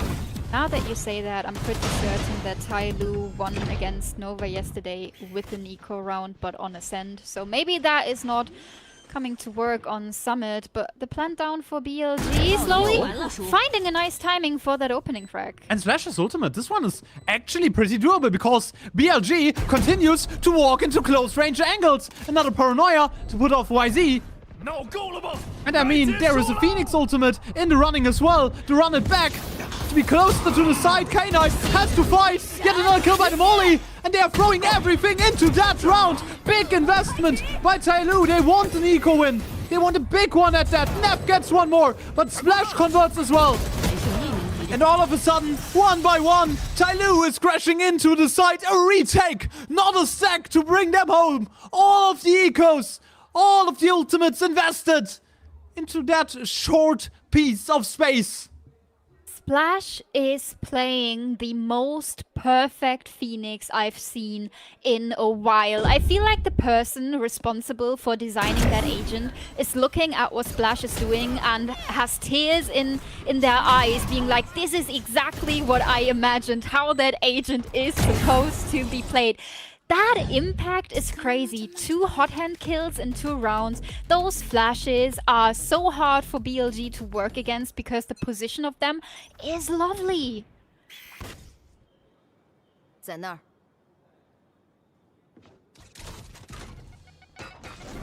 我来抓住他们。 BLG, they now try to play the execute a bit more. Splash! What's the headshot point? But it's Splash again.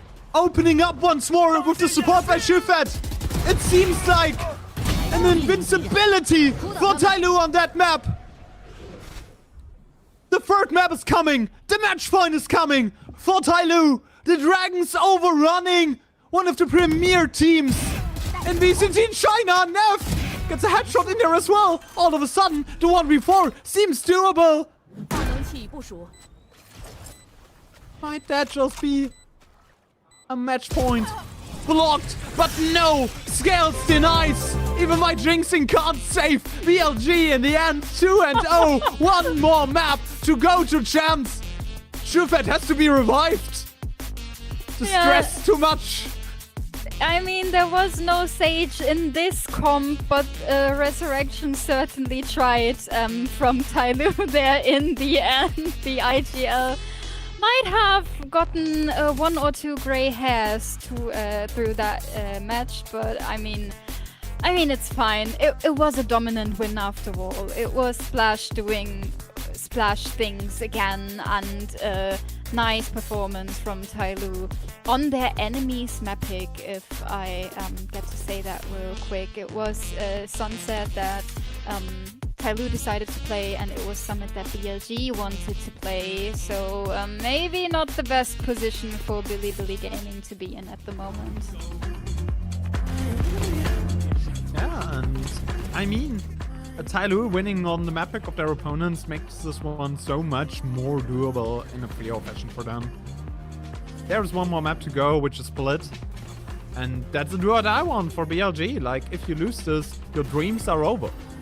You can't make it to the World Championship. You can't make it to Champs, the biggest event of the year, and TYL will be there. Shufet, another chance to qualify for an international tournament, and he's just one map away from converting here, and you see the visible frustration on the faces of the BLG players.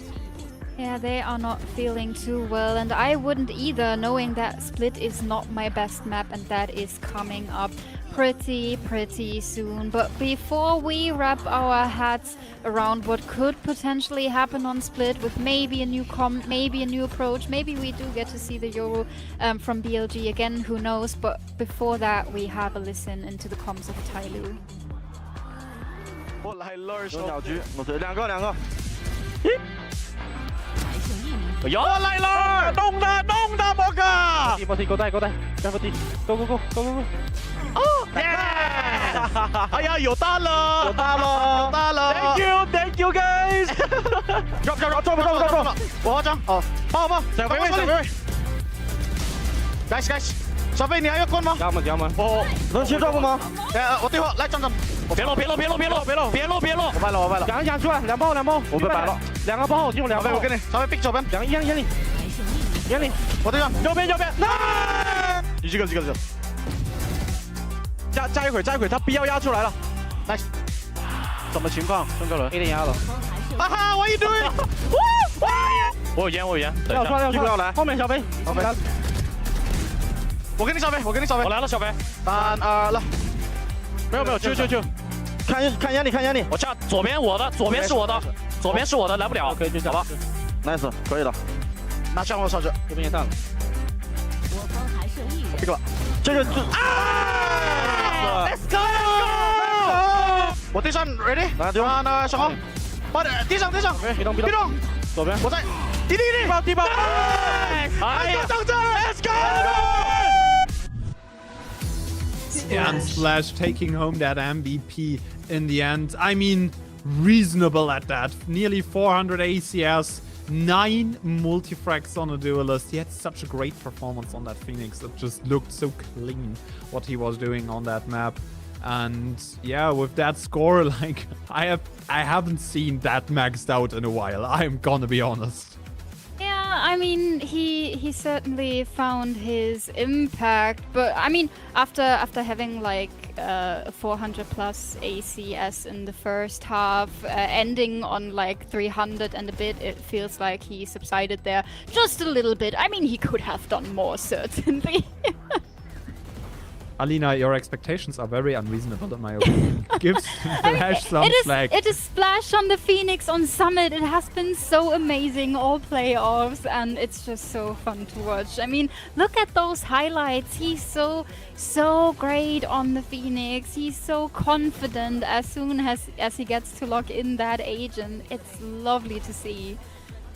And I mean, TYL going into one of their best maps up next, which is gonna be Split, will make them even more confident in my opinion. Like their Split has looked great that entire stage, right? They won against All Gamers in their last matchup. They had a great win against FunPlus Phoenix and against JD Gaming in groups, and they had one loss against Nova. But I gotta be honest, that Nova versus TYL series was something else. And on the other side, two losses, 1 win in playoffs for the side of BLG. They won against Trace Esports, which, you know, Trace Esports, we shouldn't value this one too high, but they lost against JD Gaming and against Chile. So there are big question marks in my opinion on how good BLG is on that map, considering that they lost their own map pick and yeah, the struggles that they had going into this one. So yeah, we are going to a map that heavily favors TYL, and after winning that Summit map,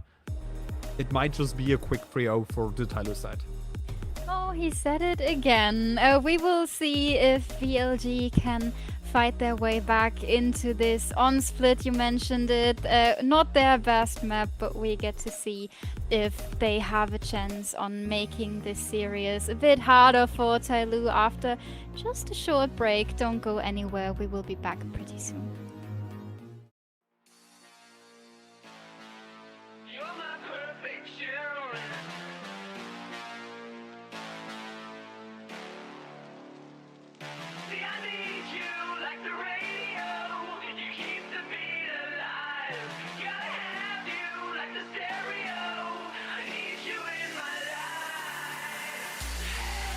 You're my obsession, 'cause baby, you're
Welcome back to the English coverage here on the VCT China on Project Horizon. My name is Akamask and it's joined by Tank. And the last game of that series might just approach because Split is coming up as our third map, the mapping of TYL. One of the two anyways. And yeah, it does not look good for BLG. That summit was a beating.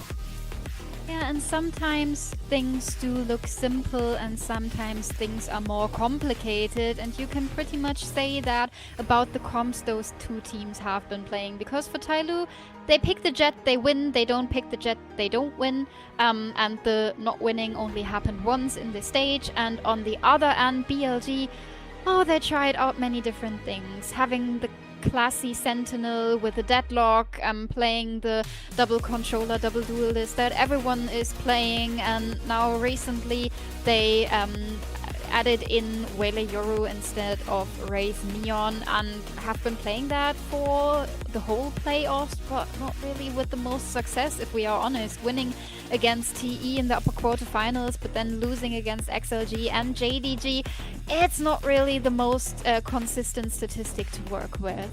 And I mean, they changed their comp like 3 times this year, right? So much turmoil, so much switching off with the team comps. And I mean, we had one comp change against Nova from the side of TYL, and they were like, okay, we tried this, we are not doing it ever again. So they went back to the double dive comp with the Jet and Raze, a little bit more of a traditional lookout on that team comp. Double smokes with Sky as the solo initiator and Jet Raze as like your double dive comp. I mean, that's a very attack-sided composition, if we're gonna be honest, and it's also what the statistics are showing us. I mean, 52% and 57% win rate on both sides respectively. Those games have always been close for TYL here on Split, but I think against BLG that's already broken down, this might just be a little bit of a different lookout, and BLG has to get better in that matchup. They have to take a next step. They have to be the best team in this series, the best players on the server, and they haven't been up to that level up until now. Yeah, and for TYL, how much does it really matter that their games have been close when on the other end there is a team that had been struggling with winning on this map at all, and it is the last chance for BLG, backs against the walls from now on, because TYL is already leading 2-0. TYL has already all of their eyes set onto the grand final against JDG tomorrow. Only one map between them and this dream, and for BLG it must be 3 maps in a row to keep themselves in the conversation for grand finals tomorrow. Dream of playing champs on home soil might just end for BLG in this map. But TYL still has to convert one more. 1 out of the next 3. They can't let BLG reverse sweep them. They can't take their foot off the gas. And it might just start with that pistol round. Everyone is out in the open, fighting there in mid. Russia gets 1, but too fat and slowly. Those are the traits you need. Those are the traits you expect from 2 of your best players. A paranoia to slow them down. Scaling up the ropes. K-Knight does not spot anyone, but they are seeing the omen. They are spotting the captain. The one sailing the ship over to the safe haven. ERV. He's where they were going. Gets that frag. Gets that kill. Makes it 2. And brings that pistol round down for TYL. It wasn't beautiful. It was messy at points, but TYL converts. Yeah, you really see K-Knight in that position and think he must do more. There must have been a possibility for him to get more out of that situation, dodging all of the utility, dancing around that smoke in B heaven, but not really that much impact found. And so it is TYL with another pistol round on the board. And I've been talking about BLG struggling with those, but it has been dire for them today. It is another situation where TYL is getting the upper hand right at the beginning of the map, and we see them defaulting quite a bit. Splash has spotted the waylay shifting down mid there, but there's no follow-up happening, and slowly Might is struggling to get that initial frag, but the player's down. Yeah, and Skets gets 1-1 against YZ, who also tried to push into that ramps area, which opens up a lot of space over to that A side, but still no rotations in there. K-Knight has been spotted as well. Splash. A lot of information given over. To the side of the TYL players, you are basically unaware of two players who are both here on mid. But for the rest, you are realistically, you should know where they are. And that's why they also sent the Trailblazer into sewers to, you know, make sure that nobody's there. Scales even gets one more, and know you're aware. FT in sewers, you're just waiting for that peak. Yeah, and you might end up waiting very long because FT is already up and away. I mean, he has to go down to the spike, so getting back to that A side should be a task for him sometime, but he decided to take a walk beforehand, now re-clearing that spawn, and the guiding light just popped behind his head, is giving away the position. TYL is on the hunt. They know exactly where that player is. They know he doesn't have the opportunity to back away, and it is possibly gonna be Splash going for the charge for the showstopper, or slowly for the Blade Storm, finding that last frag. And TYL has the second round on the board. Yeah, a flawless one at that, and TYL, slowly but surely, making this one a more and more competitive map. I mean, not the best of bonus rounds if we are considering the weapons that they bought into this one. And they have to buy at least some small shields up and maybe slowly gets a bigger rifle after dropping 2 kills on his Marshal. But they decide to not buy up. They decide to stockpile the economy to have a little more wiggle room if they start losing out rounds. But 1 or 2 frags, definitely possible with the setup they are running. Yeah, 100%. There is an opportunity for them, and this is slowly in a corner. Yeah, and they are actually on the brink of checking this one, and they're looking away! Why would you look away in a situation like that? YZ still in that corner, waiting for someone to just run over him! The alibi check! Oh, and it might have cost BLG the round. With the judge in hand, Rusha needs to recover something else to get himself in a decent position, but Scales is guarding those weapons with his life. K-Knight, that's a big frag. Russia throws away his weapon, gives away his position. Scales in main finds 2. Brings him up to 3. It's just K-Knight against the world. Has to save that weapon 3-0. TYL on yet another bonus win. And to get that rifle into the next round is now the task of K-Knight. No one's really nearby to take this weapon out of his hands, but already a quite desperate start for BLG. I mean, I'm not sure who was it in the interview yesterday. I think it was Slowly in the post-match interview who said he wasn't worried at all about the series against BLG coming up. He was pretty convinced that they are the better team, and especially on Summit, but already in Split this far, they are showing that so many smaller mistakes from BLG made. The alibi check you already mentioned, no one's dealing with Scales in main. It is just too much to handle for BLG, and TYL, they have the economy control. They're charging up their ultimates. BLG, they have this one safe rifle and the Marshal in hand. How much can you really do with that? Realistically nothing, but Russia, that's the shot you need. Slowly on the ground. Outlaw to be recovered, and Russia was finding his rhythm all of a sudden. Had a terrible second map.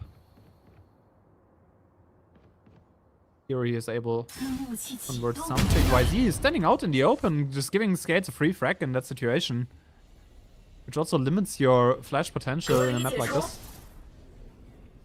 Flash is on the ground now, the Paranoia and the Prowler still to work with, but one of these Prowlers has just gone south without getting any information. TYL, they are grouping up towards B, but Rusha is still doing a lot of damage in mids. Yeah, I mean, Russia is just single-handedly holding BLG in that round with those 2 Sheriff frags, because that saved weapon doesn't even come into fruition. 3rd kill by Russia gets even more damage.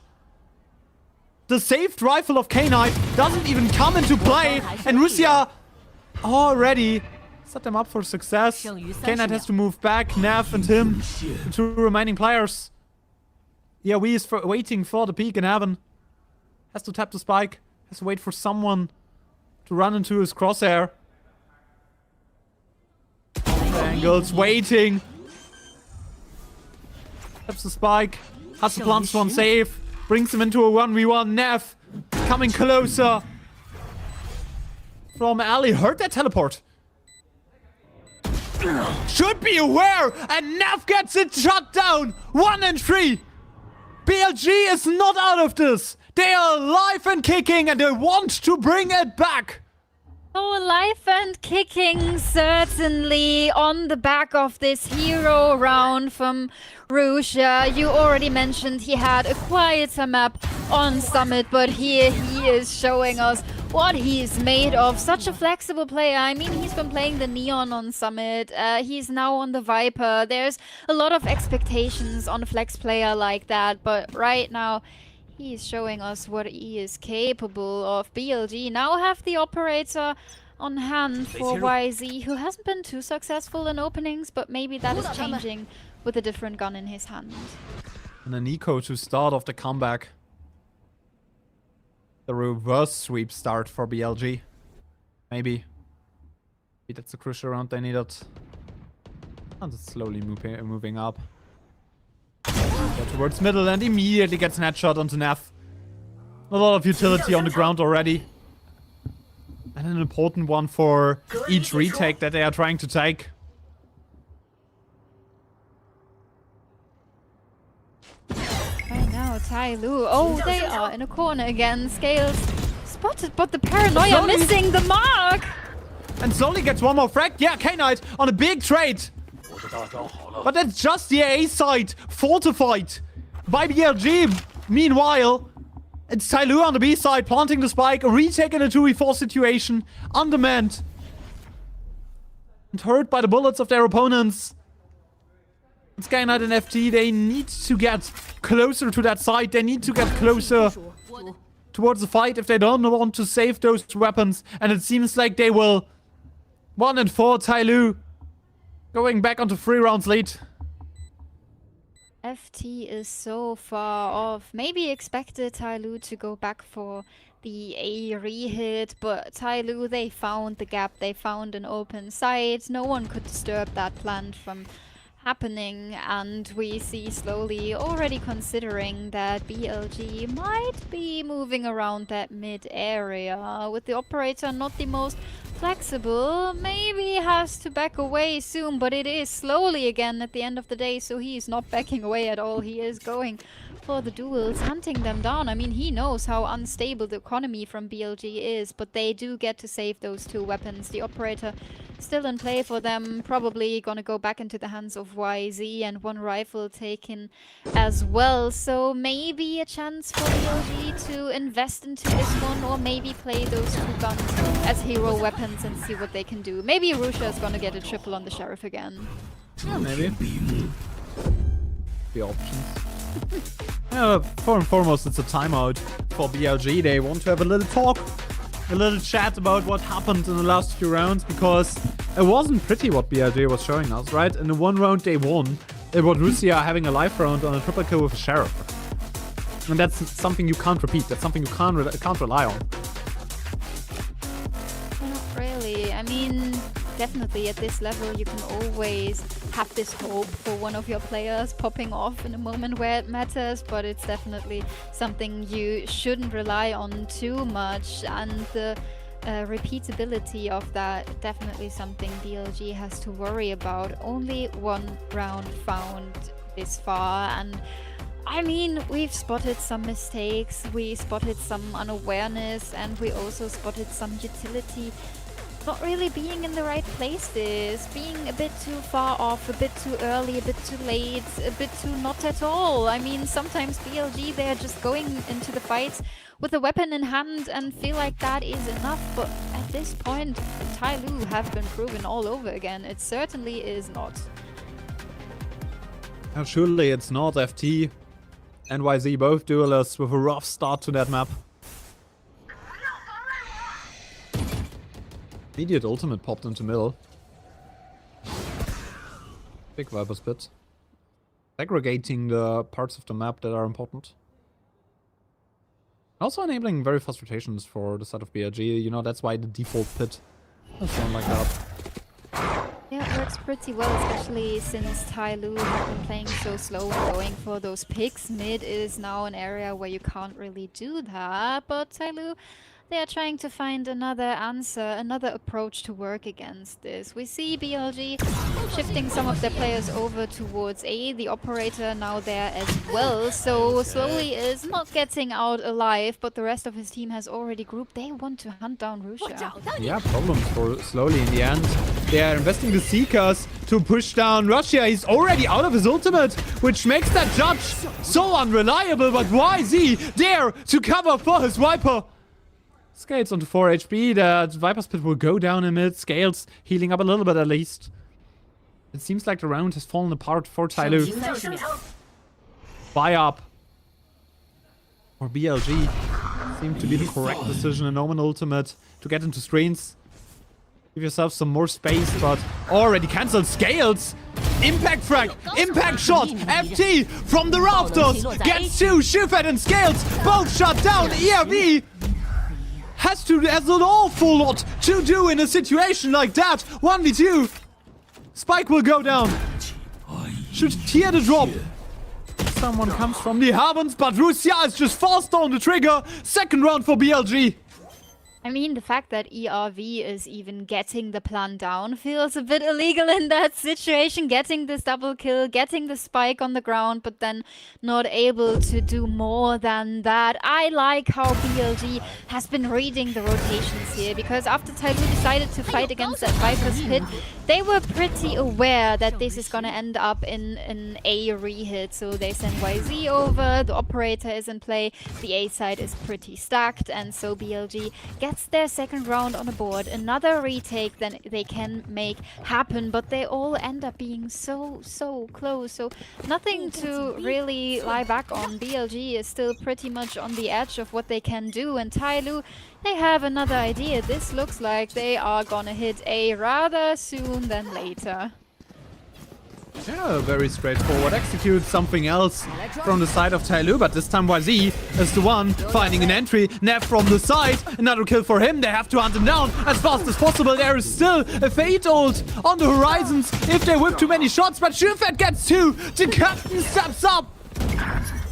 He does not abandon ship, but he fights back for his team. 2 players left, makes it 1, just Scales in a 1v3, and BLG, they are here to fight, they're here to thrive, and to survive in the end of all of this. Oh, certainly trying to fight their way back into this one, having the right answer to this direct approach from TYL. I mean, no one is looking towards Rams in the moment where the utility is dropping, so that is maybe a mistake that is not happening again for TYL. But even after that, I think BLG, in those rather direct approaches, have a more natural way of answering to that. I think if TYL are fielding their players a bit wider, BLG tends to start overthinking what to do next. What are TYL gonna do? What is the side that we are gonna reinforce? But as soon as TYL is going for those fast executes, it feels like BLG knows pretty naturally how to deal with it. Yeah, it seems like that, right? It seems like a very natural adaptation right now from BLG, and that's why TYL needs to take that time out. They need to refocus on what worked for them in the beginning, and in my opinion, it was a lot of those ramp slugs. They've gone down successful for the side of TYL, which they might just go back to. I mean, it's always YZ on that op, now holding down ramps. And that's something that maybe BLG has to keep to secure even more rounds. But let's see. That's an important one for BLG to win. If TYL does so, then we might find ourselves in a tricky situation for that BLG team once more. Oh, TYL and those economy rounds, never to be underestimated. It looks like they might end up with a pretty direct B hit, but K-Knight is fighting with a one-way smoke towards Garage, so maybe TYL is better off taking some more time, investing some more utility to clear those areas and to clear K-Knight out of that corner. Yeah, I mean, the jet knives are ready. That's something that you can use in a situation like that, but slowly goes down. Immediate ultimate from the Fade thrown in there. Nav gets 2 kills. Slight overcommitment, in my opinion, with that Fade ult being there in the mix, but it's nearly a flawless round over from the side of BLG, so the successes are what matters in the end. I mean, definitely a nice idea, sending slowly in, dashing with the knives to get K-Knight out of that position, but the haunt from Neff is coming in the perfect timing, so K-Knight can just spam him down. The Nightfall invested to really secure the round, and you said it was an important one for BLG, so why not invest into it to make sure you're not losing? 一步不退。 And it's 3 rounds in a row for BLG. They're stockpiling economy in the end, more and more. And it's a lot on the back of the operator timing that YZ is providing right now, because that gives so much space over to the side of BLG.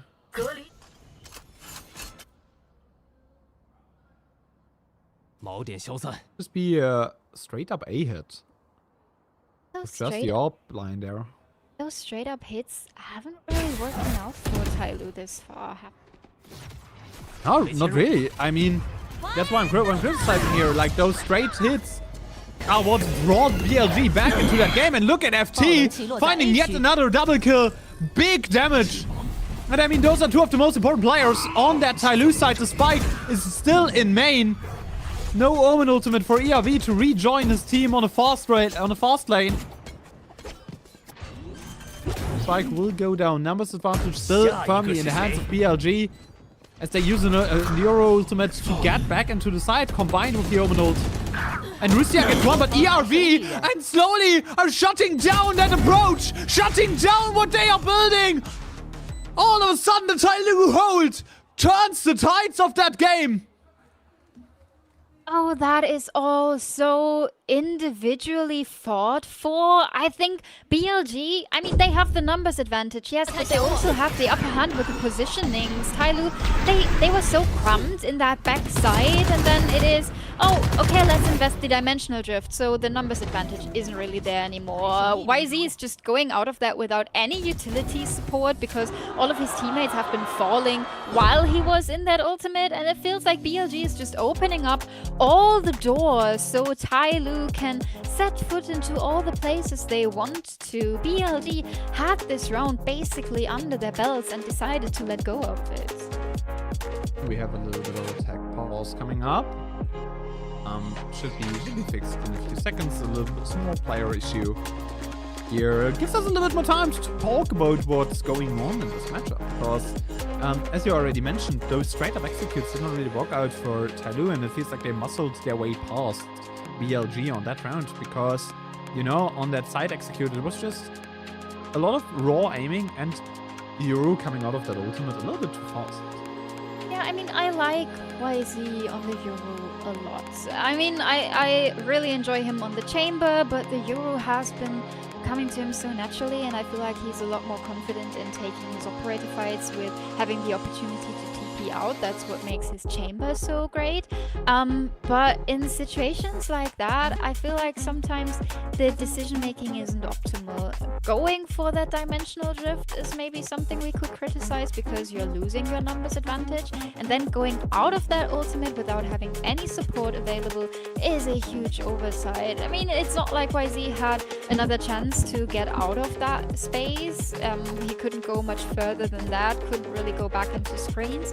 But that was certainly something where we could see BLG not being ready for the consequences of their approach to the retake, it feels like. Yeah.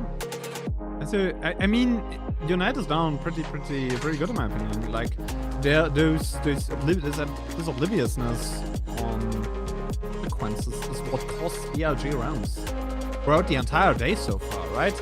But as we are going back to game, I think BLG has to fix something about that, about their awareness, what TYL is trying to do, and I think the Viper lock on that A side with the AWP already moving into there as well might just be yet another problem for TYL as they straight up trying to fight their way over into B main.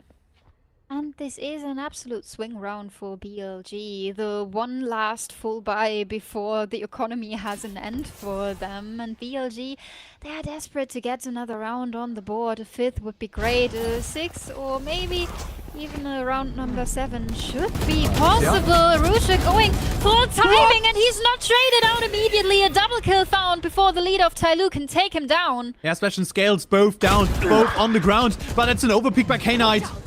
Holding that angle too aggressive without any means to trade him out. Makes this round even once more, and from a utility perspective, that's a good trade.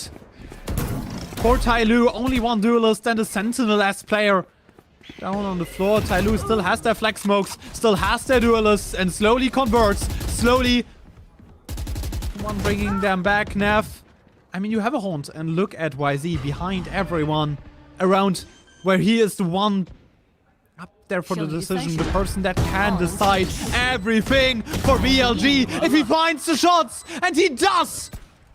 Twice! 2 of them down! Nev in heaven, on the rafters! Head should have been spotted, but YZ converts! The equalizer once more, and it's TYL throwing away a numbers advantage! Over and over again!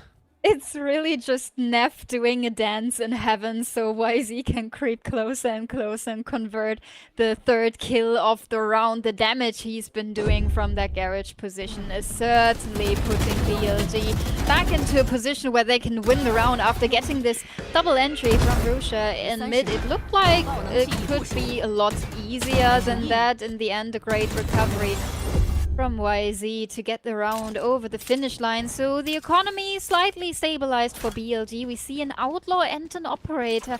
That's an interesting call. I feel like especially with TYL playing the way they do, having 2 snipers not the best idea. FT is opting for the judge. I like that a lot better, especially against the economy round. Yeah, comes time. A little bit of a movement from TYL over towards the A side. That's the one you're looking for in an execute map. Has yet another haunt, but spots nobody. Look at slowly, already on the side, already split apart from the rest of his team. BLG tries to take space over towards ramp, tries to take space over towards main. It's FT going in there. Still no kills to be found. 9 HP onto ERV. Splash, great shot onto Neff. Brings down the Fate, brings down so much utility. A Viper Spit invested. Russia on 50 HP as well, like 3 players. Low on the side of BLG, and Splash converts once more. FT on the ground, which gives them a double numbers advantage. While BLG yet has to go into the Viper's Pit. ERV, Presmos 1, pray, and win the round. TYL is up for an equal half, with 57% defensive win rate on their comp. Oh, and TYL, I mean, we've been criticizing their straightforward executes a while now, but I feel like especially when you're having a low buy in your hands, it is always a nice opportunity. And what I like about this round a lot more than for the ones we've seen before that is that TYL had a pretty clear plan in mind. How do we get onto the side? What do we do after we lock down the space? And how do we play our post plan? Those protocols are working so well for them, especially in the low buys, because I feel like everyone knows exactly what to do. They don't improvise that much, but that is getting them over the finish line in the end. And there is just one thing on Schufet's mind. 7 more. 7 more to qualify for champs. 7 more to go back to an international event. He couldn't convert with Wolves. It was part of their downfall in the end, but he has a chance. Starting off from at least an even halftime. The main character of those playoffs so far. They spotted YZ on and off. Yeah, but they haven't spotted the Bucky yet.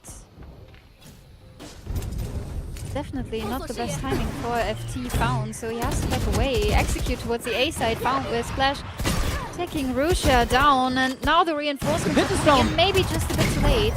Yeah, and slowly gets one more, but FT on a trade. This one, as you already mentioned, a bit too late. I mean, they are inside, and Splash has the timing, has another headshot, 整体部署， but leaves Shufet and Scales all on his own. Close up angle. 还剩一 Tries to 名 make use of that Phantom. No Omen TP in sight. One-on-one. K-Knight. A weapon in hand. Stabs. Here's the jump spot. 剩一名敌人 Dart spot Shufet. Smokes off the spike and no Scales. He can't spam. He can in the end. 7 and 5. Half-time lead for TYL. Going into an all-deciding defensive half. They need to fortify to make it to champs.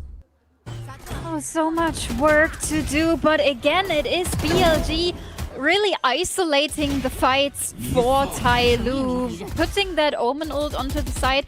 Yes, that's giving YZ information, but why not fight this 2v2 as in 2v2? Why make a 1v2 out of it when you have the chance to fight as a team? I am struggling to understand why BLG have this urge to split up in those retakes this much. It's 1 minute for the cooldown. 1 minute to chill a little bit. Calm down a bit. Let's see if BLG is able to convert on that pistol. This one's already absolutely important for both teams. Important to keep BLG in the conversation even. I mean, they are 0-2 down. They are not leading at halftime. At this point, for BLG, desperate times have started. And for TYL, yes, some of the rounds have been scrappy. Some of the rounds showed us that they are disorganized in some situations. But all in all, they kept having the upper hand, even in the overtime They are a of team. map number 1. Even when things are getting shaky. But yes, they are a team. They are playing together so much more. And the carelessness that BLG has in some of these retake situations is really stabbing them in the back at the end.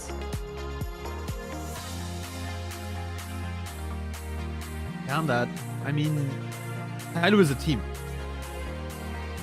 That's the big part, right? TYL is a team compared to the BLG side that's just trying to play for their own good. They're all there for each other. They're all trying to win together. Low pistol win rates for both teams. I mean, And for they're- one of them, the pistol win rate is going to go up after this one. Slowly taking some initial damage, but just backing away, giving the side over. Yeah, and oh my god! That headshot onto FT is the opening needed! For slowly the Sheriff singing for the duelist 爆能 player. 器已部署， Look at the setup of TYL already. Everyone is here. Slowly brought some friends to retake that side. YZ gets Scales. That's a big frag. They're fighting with the Sheriffs. Even up closer. Slowly gets the second. Splash is chiming in there as well. So much damage. And they're all falling apart. TYL, one step closer. Round by round by round. A championship on home soil seems more and more realistic. Shufet wants that. That's his trophy. That's gonna be picked out tomorrow. That's his path back into the international team. Redemption for the IGL. And he brought friends to deliver the final blows to BLG. Oh, he found a gang of 4 and decided to be their leader, and he's doing that so well. So much energy. He's bringing those TYL players, leading them, guiding them maybe to the victory in this lower final. Only a couple of rounds left, and 8th already on the board. And BLG, they are not going for a force buy. They are saving. They are taking the risk of giving TYL that round number 9, getting them even closer to winning this out in a clean 3. And oh, so much work to be done from BLG. And right now they are even heading into the left side. 侦查失败， And it seems like TYL wants it more. 去吧， Four Spectres. They want to force the round as much as humanly possible. already rotating over. They spotted BLG trying to crash the side. Shifet and Splash. They are already fragging out in main. Nev gets one. But that's all you're gonna bring here. That's TYL's soil. 20 HP on Nev. Gets shut down by Shifet. The Seeker's coming closer. 9 and 5. 4 rounds away. Those 22 HP gone so soon. With the blink of an eye, this round is over for BLG and TYL. They are getting closer and closer, and you see the hype. You see how great and natural this utility is flying across this map. How much impact they can find with the individual brilliance, but also working this as a team. There was some damage done to their economy, but no risk, no buy up for TYL. What on earth is that shot from Slowly? And that might just be the neck breaker. Slowly on the headshot. Absolutely incredible stuff by Slowly and Scales here on the sides, over sides. By a BLG team that should be the favorites. They are so experienced on the big stage, but where the lights shine brightest, that last chance for BLG is slipping away more and more. YZ wants that.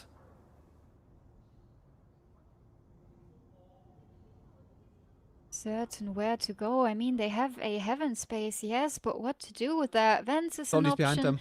them. He is an option, but Nev being at least aware that Slowly could be pushing from Rems. Nearly 30-second mark reached, and there's still a player towards elbow. Shifet on the side, that's the big problem they have to deal with right now. 剩余30秒 If he gets down the spike, that's a big problem. If he shuts down one of them, that might just be possible. Shifet just pressing mouse 1, gets killed. A lot of damage onto all of them. 爆能器已部署 I mean, ERV has a Spectre in hand. Swaps up to a Vandal. Still has a Paranoia left. Big utility to be used by the Omen. Everyone on site. What's the first shoulder? Bams through that sign. But can't convert the kills. He needs to be quick. YZ is down. There was the high HP target, but K-Knight from the corner remains unchecked. BLG, it was expensive, but they secure round number 6. Oh, that was so dangerous with the 3 last players alive. If you combine their health, you get 1 healthy player. So many opportunities for ERV to make this even more costly, but it is only 1 kill found for him in the end, even though Subat has found a bunch of damage on his approach to hold the side. BLG found round number 6, but now they have to fight against the operator from Slowly. They do have the flashes from YZ, but you first of all have to spot the op.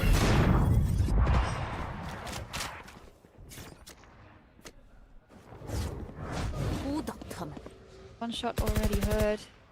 So the operator definitely a known target for BLG now. You see them really reconsidering if B-side is the best idea, but the operator already moved away. Slowly is now taking care of mid while BLG is preparing for B rehits.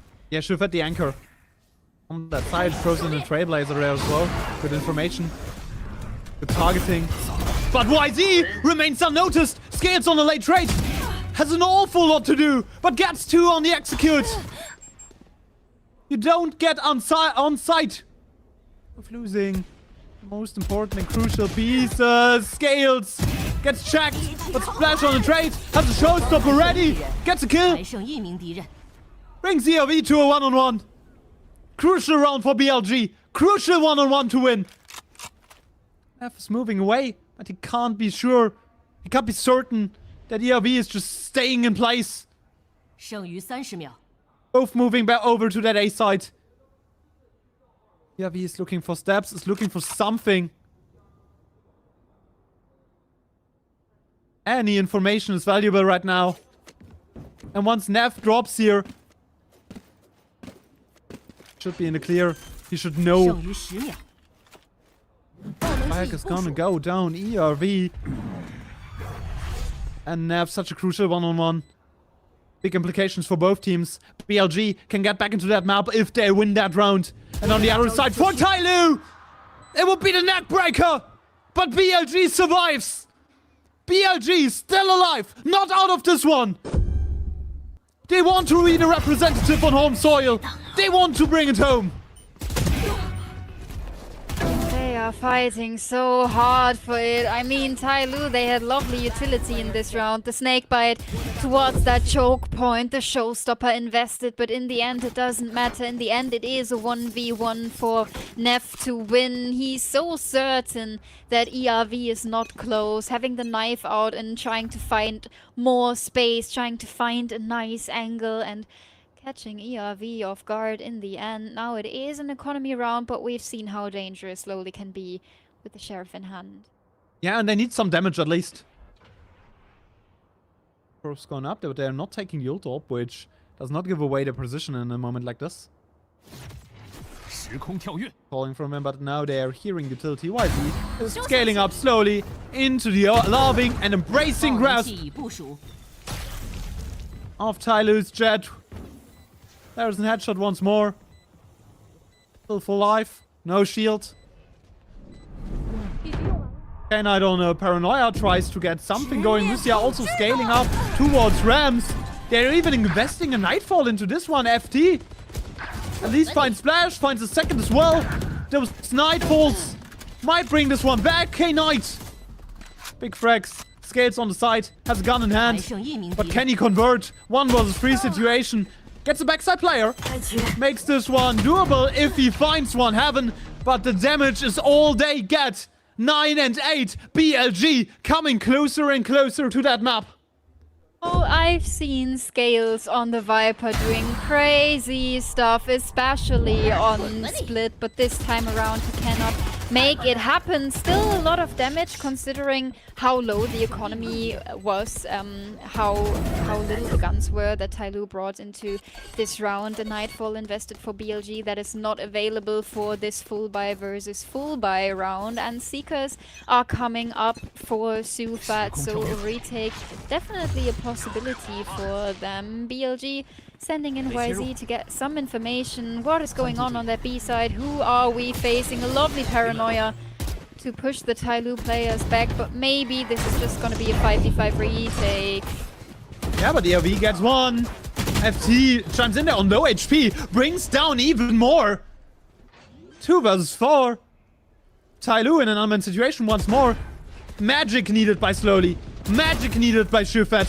One of those two has to step up and Slowly gets one. No trades in sight for BLG. 2 versus 2 on site, but Shufat can't convert as well. Equalizer. BLG. They are not done with this best of 5. Definitely not done. Anything but done. Fighting so hard to keep themselves alive in this lower final. Backs against the walls, we said. I mean, it is still TYL in control when we look at the scoreboard in general. But right now, Split feels like it is slipping out of their hands. The sheer pace that BLG is bringing into their executes feels so overwhelming. It is so lovely how they're gathering information with YZ's utility and then just make the choice, do we go in or not? And if they decide to go in, we see so much certainty in the utility usage, in the space they are gaining. 9 and 9 on the scoreboard, and TYL is taking a timeout. We see Sufat on his feet again. He is so energetic, and it feels a bit like the dad at a football game who is standing on the sideline trying to figure out what the kids should do differently, and right now he's running out of options, so the coaching staff has to hop in, help him out and try to get TYL back into a comfortable position. Some sort of comfort zone needed for TYL in a moment like this. Slowly the one always delivering on every single hold. Knives once more. And Scales are the 2 important players right now. That was the last timeout for TYL. So no more chances for their coach to talk to the team. And they do it. On lesser equipment. But Russia finds Splash immediately towards the start of the round. Russia is really having a map right now. 16 frags for him. BLG is trying to execute into an empty B site. Spike will go down, and it does not seem like TYL can put up much of a fight in that eco round. 就是这样。 Gates gets even more shift at. Yeah, there's damage, but slowly it's in a 1 versus 2. Knives in hand. Does not find the head immediately. Gets slowed down. K-Knight gets one more. So many close calls for BLG. But they prevail once more, and now they have an ultimate on their waylay. So many opportunities now in their hands, and for BLG, I mean, we've been talking about the fact that they were lacking this sense of team in the first half, but ever since they're swapping to the attacking side, they're working together so much better. The utility is nice, the reaction to the own utility is nice, but right now the round is coming up where TYL's timeout has to do the wonders, has to find some sort of impact. Viper's Pit immediately to the choke point of a main. BLG now have to reconsider if the A hit is the best idea. That's a moment where you need to clutch up with your timeout. That's a big round. Big investments in their FT. A tiny bit of damage at least. That's a great snake bite to even push off those BLG players. A lot of utility used to just enter that pit and move out of there again. And we Big saw, mid rotation. we saw FT holding the conversion path there for a second, and I feel like playing that against the Viper's Pit could have been an option, but Rusha is dealing with that on his own, finding yet another opening kill. Seeker's now giving TYL the information that BLG is still towards sewers, and they're sending people over towards A, thinking that this might end up as an A re-hit with the opening frag found from Rusha, but BLG, they have other plans. They are shifting up that mid space that has been so left open from TYL. Heaven is an opportunity. B is an opportunity, most certainly. Just the operator from Slowly, who's holding down Garage, who could be an issue if you don't think about the position of the Jet. But 20 seconds left to work with. BLG are in a good position. And Russia will hear all of the steps right now. That's such a power position for the young BLG player. They have to deal with him first, but they can't! Russia says no! That's my domain! That's my area! We are going to map 4! Russia call out. And Slowly it's just moving back in that situation. Gets one onto K-Knight. They can't give up too much in a way like this, but Russia set up for the ace. After a lacking second map, Russia is back on his tasks. Oh, and we saw his frustration, especially on Summit, and seeing him thrive again must be such a relief for BLG. We see TYL struggling to find an answer to fight this single player. 21 and 14 at the moment. The Viper's Pit online. The conversion path hasn't been played out, so still great opportunities for BLG to play this round pacey, to go for the post plant in the Viper's Pit. And TYL, they are lacking money yet again. Another economy round. I'm not saying they haven't been dangerous this far, but at this point TYL need to find an answer if they want to close it out. They need to. Big round for both sides. If BLG loses this one, there's a realistic chance that TYL is going back into that game. If TYL loses here, I mean, they have to fight off 3 match points. Back to back to back. And with the momentum of BLG, there is no way that they let TYL breathe once more, right? Holy, they are not allowing that. Scales! Oh, what a lovely timing for the shot, but has to back away. Not getting out there with his life. Information taken over. Sufat going for maybe another swing. Has a guiding light available. Can maybe push Sufat off of that angle, off of that area. Closer, slowly, behind everyone. That's a big kill. Numbers back into the pockets of TYL, which also surrounds BLG from all of the sides. K-Knight and Russia, the 2 best players right now, both dead, both on the ground, and Slowly One by one, they're getting back into this one. Into this round, into this game.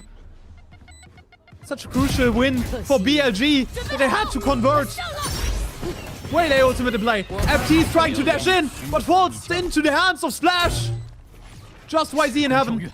Still has a flash available. But the spike is realistically not planted for him. The player in the corner remains unchecked. Damage on YZ. Gets a kill. 5 guitar, 40 seconds, YZ! How? From hell, he pulls that round. Magic in that 1v2. What a clutch from YZ. You said it, the spike not planted for him at all, and still he's finding the duels. It's not working out for TYL at all. Splash in this angle under heaven cannot get the job done, and then it's a lovely flick onto Slowly, who has been dealing so much damage, who has been doing so much work to have BLG fall flat in this round, but it is not working out in the end. BLG, they find themselves on map point. They are having their eyes set on Lotus. One more round between them and map number 4. You hear all of the players dashing through mid, splitting the map in two. Gets waiting for a peek. Waiting for something to happen. They spot the Viper. They're trying to get him out of there, but Scales, together with Slowly, manages to get one down. K-Knight on the floor already. FT gets the trade. YZ on an AWP. No damage. Nothing really to be found. And look at Nav already taking space over towards the A side. Everyone's rotating over there. TYL has just giving up everything there, but YZ goes down in mid, which points towards a rotation. Now the question remains, how much damage can Neff do in this spot? Because as time passes by, it gets more predictable that BLG has heaven control. And I mean, the Showstopper is still ready. That's a big piece! ERV! Important trade! Showstopper immediately taken into the hands for that race. The round. TYL might just convert it. Russia outside of his pit. Caught off guard. FT, he falls as well. This one's far from over. TYL lives to die another day on that map. Yeah, definitely still alive, still thriving here and there. I like the idea from BLG having Russia moving out of their pit to avoid the showstopper, but then there's so many angles opening up for a player like Slowly to punish, and in that case it ends up with TYL finding double digits after so many rounds in a row. 7 if I count that correctly from BLG. It is finally an answer found from TYL.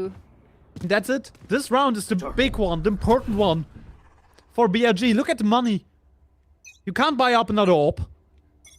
You can buy realistically 2 rifles and a little bit of scrap metal. If you lose on this one, BLG, they have to convert. Lost their own ultimates in the process. That Nightfall might help them out in the end. No more big ultimates on the side of TYL as well. So it turns into an aim game slowly but surely. We see BLG having one player towards A main, one towards B main. They are now reconsidering where they want to go, but Slowly has still gone unnoticed. Still has space there. And if he finds a trade on a valuable utility target, that might just be something that they needed. And he gets YZ! Gets out of there as well! Slowly! On 33 HP! Survives a situation like this! Panic ults as well!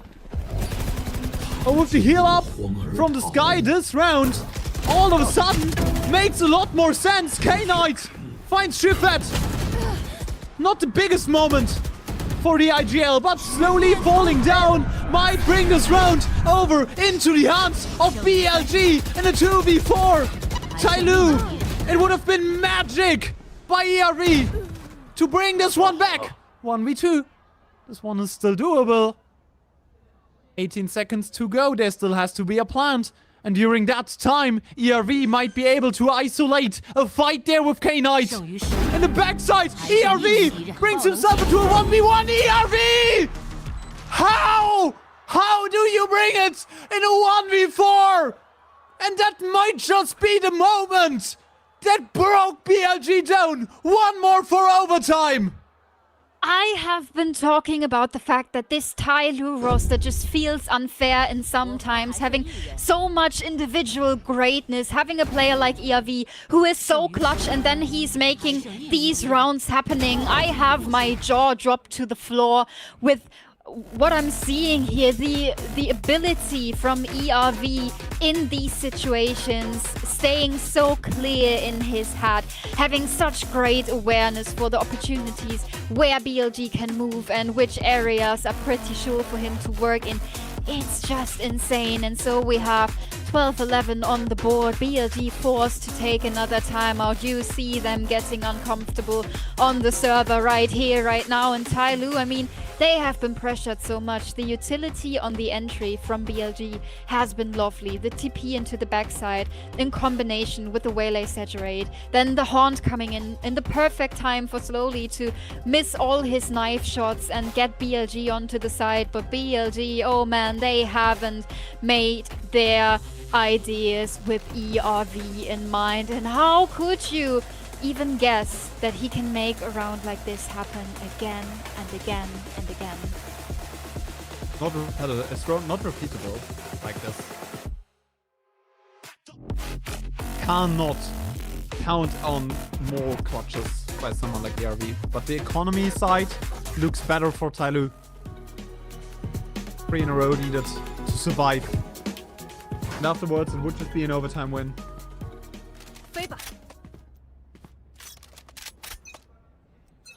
Not really the best ultimates play. YZ could use dimensional drift into this round to get some information. Spotting Slowly, but more yet to be found. Going up there towards Heaven, maybe even spotting Scales on the way there!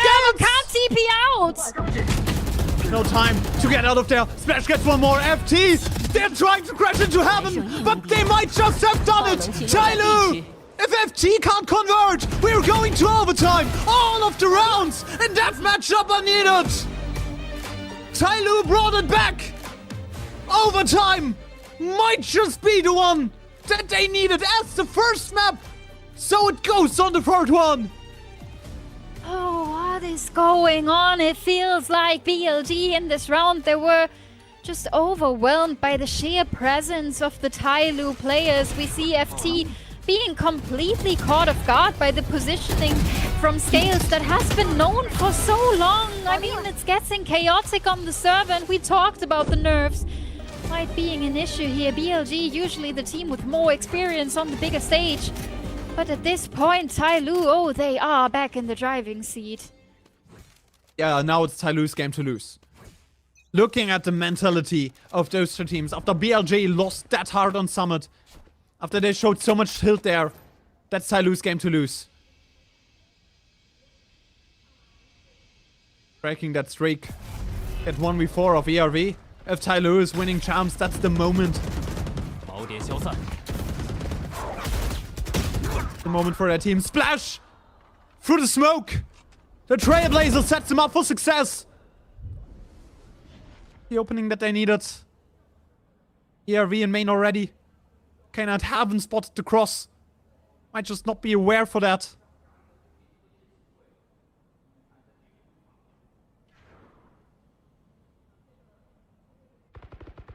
Taking this so slow. Space, filling in the gaps.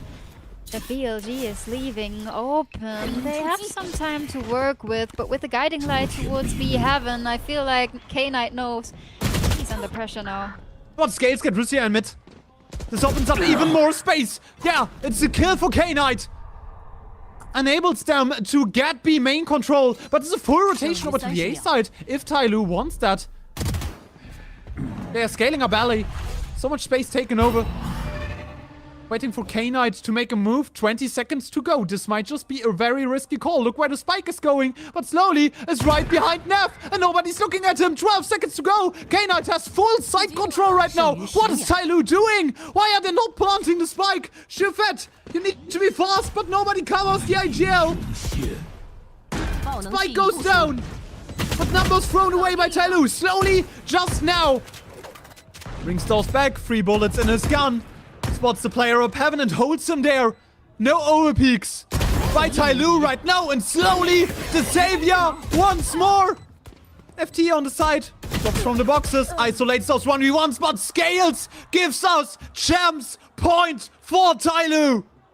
I was so sure TYL would win this round, and then they start overcooking. I thought they are considering a rotation towards A for a second, but then they're shifting up towards Heaven, not really getting the frag onto Neff over the line as cleanly as they should have, and in the end, it is really BLG not being able to punish TYL for making those bigger mistakes, for making those risky calls in a situation like that, where we have the final point on the line, the champs point on the line, Shanghai on the line, and all that in the back of the minds of those players. TYL keeping the upper hand is on map point right now. Only 1 round between them.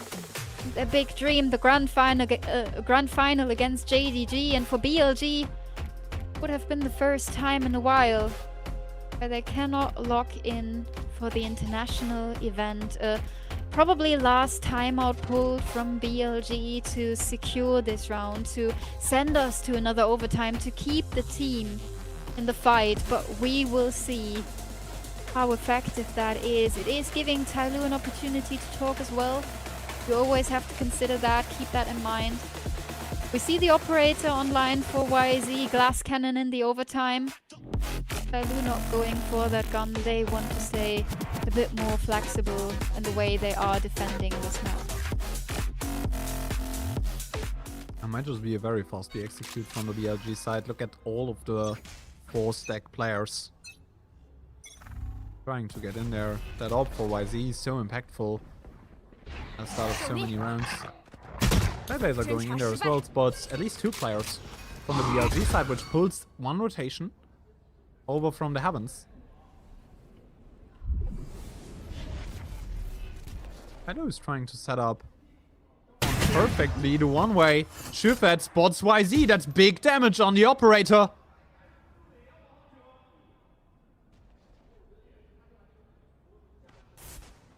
Shooting between the feet of the leader of TYL there, so you get some information, but what else is there to get for BLG? Rusha trying to find an opening on yet another lurk, not as successful this far, slowly dropping back to the side, but it might gonna end up in this straightforward B execute now. And the catastrophe that Russia has been spotted there. It's the worst thing that could happen. YZ gets a frag on Yop. Holding this one close. Shufet can't spot anyone. Neff gets a big kill, but ERV from the rafters may be able to get back in there. Slowly at least gets Russia. 1 versus 3. BLG can't choke that again. If they lose in a situation like that, they don't deserve champ. Versus 3 for slowly. You need to fight for it. Does not get anything. YZ, 1 more set of rounds. Oh, and it is starting to get messy. It is starting to get shaky for either of those teams, really. YZ not hitting that shot that would have made the execute a lot easier, to be fair, but in the end, BLG is making it work anyway. Slowly can only do so much in a 1v3. Now we see TYL taking the timeout. Coaches are having maybe 1 idea or 2 of how to get this map across the finish line for BLG. It would take 2 more rounds and then 2 more maps even to secure a spot in the grand final. TYL, I mean, they had a nice idea on this potentially last round, but I feel like BLG in that execute, they have such a overwhelming utility usage that TYL has to either go for, we are dropping the site, we are going for the retake, or okay, everyone has to hop in now and we are holding this together. But at this point, when BLG is entering, they're just finding these isolated duels, and then TYL has to go into the retake, being in a numbers disadvantage situation, which makes the game a fair bit easier for BLG, even though we have seen ERV making one of those impossible rounds happening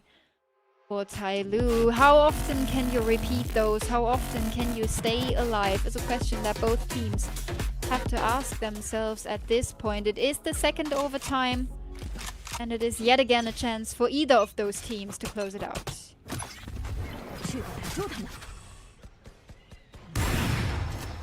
Why is he in mess spotted? Oh no. Chick is up. Orb is out.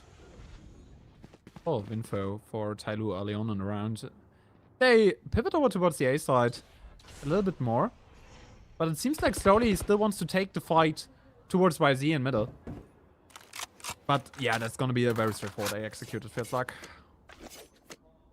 And there is one anchor who is now getting support from Neff, so Rusha is not completely on his own. Now the utility is coming in and maybe even sending YZ over.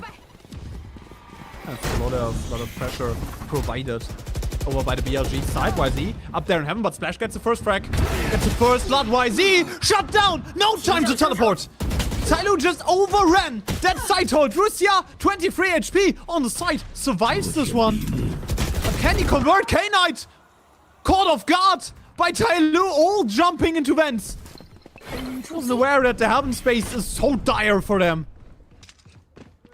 He has not been spotted, but ERV remains in heaven to wait for that peak to happen. Russia, 1 HP and a dream. The showstopper whiffs, but they know where Russia is. ERV secures yet another champs point. Oh, 1 HP, as little as you can have, and then he's even surviving the showstopper. Oh, he cannot find, and TYL on yet another champion's point. The openings found from Splash are so well found. I mean, YZ has been struggling with finding the right timing to TP out in those situations, and that is really opening up the rounds for TYL. 1 round away to secure the spot for tomorrow, to secure the spot for Shanghai, and we see them going for the operator now.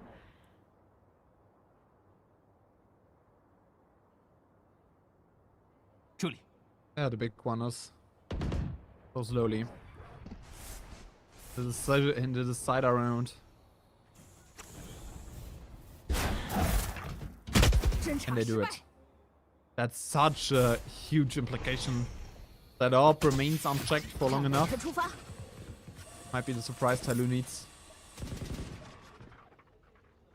I mean, TYL, they keep on getting consistent confirmation that there are still people towards A, so they are not really leaving that side open, keeping their stack alive. But BLG, they just send in the Prowler to make sure TYL is staying that way, and now taking some space towards mid. We see Scales guiding that, pretty defensive from the heavens on. How much can he do? That's a lot of pressure on Scales this time. He needs one, at least. Has a molly in hand to slow down that approach, and I'm pretty sure that they are aware of that potential fight that's going on. That's a great molly, slowing them down even more. YZ can't find anything on the AWP. And I mean, the biggest part here is to just wait for the reinforcement. Scales is going back there into heaven, but YZ goes overlooked. Russia gets the frag on his counterpart. The AWP down as well. TYL, there's no point in saving. That's YZ holds down the heavens. BLG might just be there to take another attack round. 1 by 1. They're fighting their way back into it. ERV jumps through a smoke. Shufet in 1v5. Can't convert. 14-14. Another pair of rounds. Oh, this is exactly what I've been talking about. The indecisiveness from TYL when it comes to dropping a side or holding the side, going for the retake, going for the flood. The timings are just so off, and in the end, those are all individual fights. No one is in a tradable position. No one is in a spot where they could find impact as a team. Everyone is so overhyped going into the duels, thinking they could be the hero of the round, but this time around, it worked out for them. BLG, yet again in their defensive half, trying to get another map point to their belts. TYL pretty grouped up. They're letting Splash there towards mid. That's an interesting choice. 物化终止， considering that's your 隔离 base. 解除。 The should make the space. What's the place for? What's the plan? Taidu, what's the call here? 封锁视野， Wait for it, execute. Okay, 2 players spotted. You have to convert now. Russia gets 1. Slowly completely isolated from the rest of the team. It's not the round that you want to set up in a situation like that.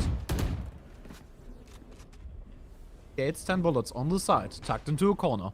屏障生成， Will get the one-on-one against FT. 隔离解 But 除。 are they aware that the Viper's already tucked on that corner?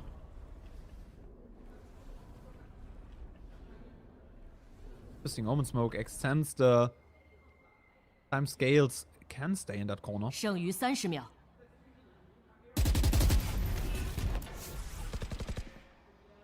Patience in this round, but with 20 seconds to go, TYL have to get a move on. To get in there, and FT gets the kill. Scales only down for a trade, and that might just be the defensive round BLG needed, but Surefet crashes in there. Numbers even once more. And they're aware for the peak of K-Knight. Both positions known. Surefet is going in there, but it's a tad bit too early. YZ might just have done it. Oh, BLG, they find their map point there. They find their hopes and dreams kept alive once more. The positioning so nice from those BLG players, especially FT fighting from that backside is giving them so much hope. And then in the end, in the 2v2, I've been criticizing BLG for the way they play in these situations. But this time around, it is TYL giving them those isolated duels, giving them the upper hand in the fight. And now BLG on round number 15, looking forward to find round number 16, to see themselves on Lotus, to get back into the series. The Spike still in their own spawn. Well, they're playing this pretty defaulty. No one's really taking space. Again, they want to have Rusha find the impact towards A, but this time around he's been shifting up sewers, grouping back with his team, so the Trailblazer of Sufat is not going to spot anyone. That's a great paranoia. Scats has to move back. But again, once more that Molly stops the execute in its track slowly. That corner, impact position, needs to rely on Scales up in heaven.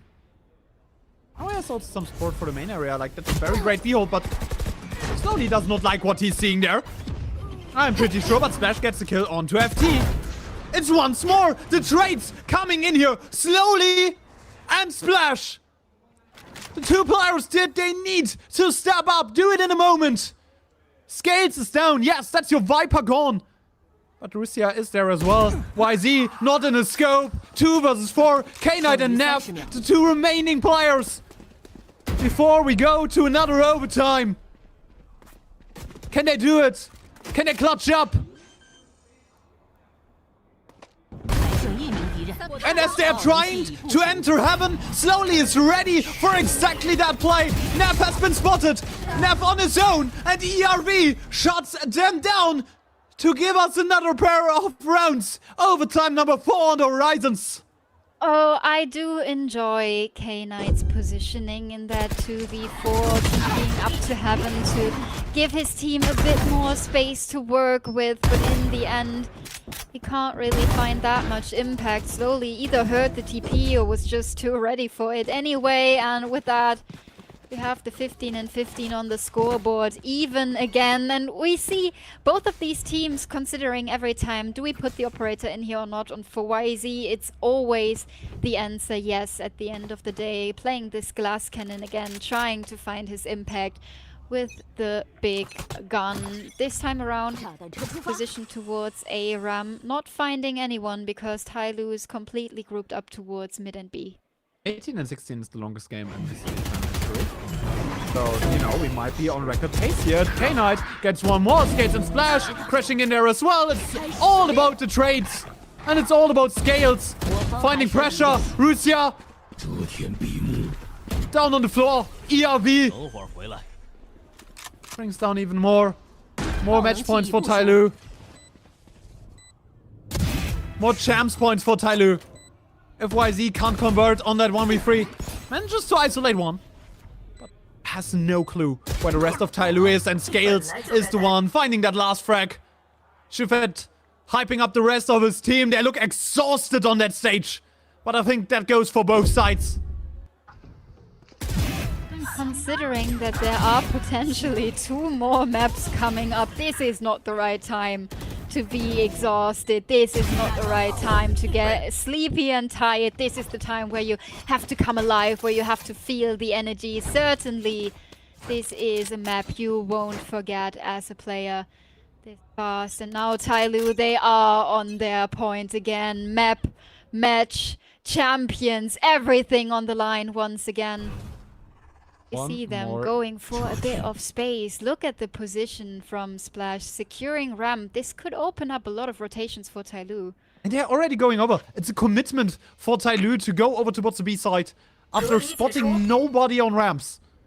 That's early info. A passive hold on B. I like the call that TYL is making here because they close out mid. They know that nobody's coming from there. They have a passive hold on the side. But slowly has to hit. Somebody has to get a kill here. Port into the backside. Rusia, off of that distraction, finds an impact kill, but 2 players in the backstab. Skates gets one more. Nobody is looking into main. Shufet has the flash going in there. ERV takes numbers advantage. ERV, the savior once more. It's just down to K-Knight. TYL will represent China on home soil. Shufet has done it. After his stage with Wolves, after Toronto, Shufet is back on an international event.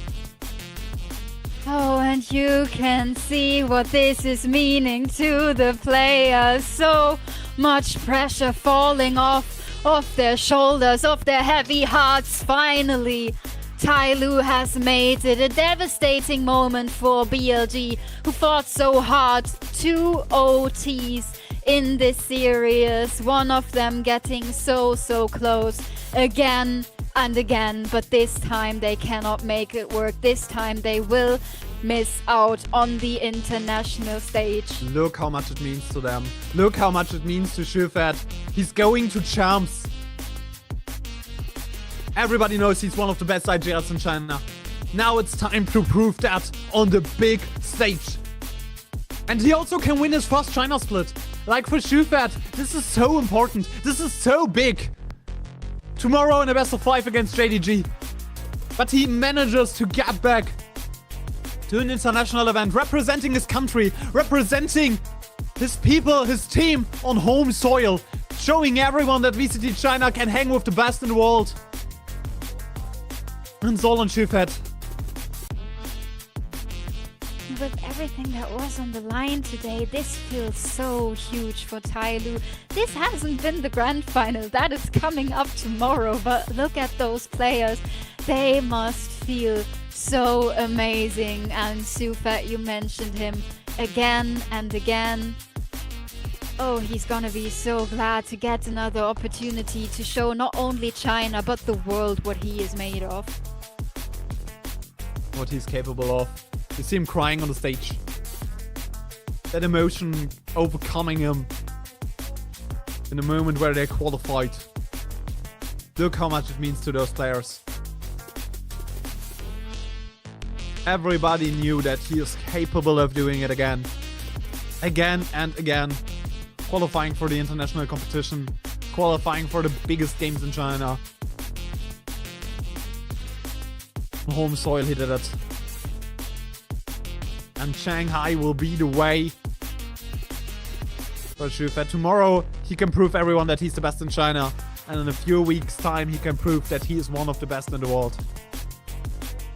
And for TYL, grand final coming up tomorrow against JDG. I'm sure we're gonna hear some thoughts on that in the interview.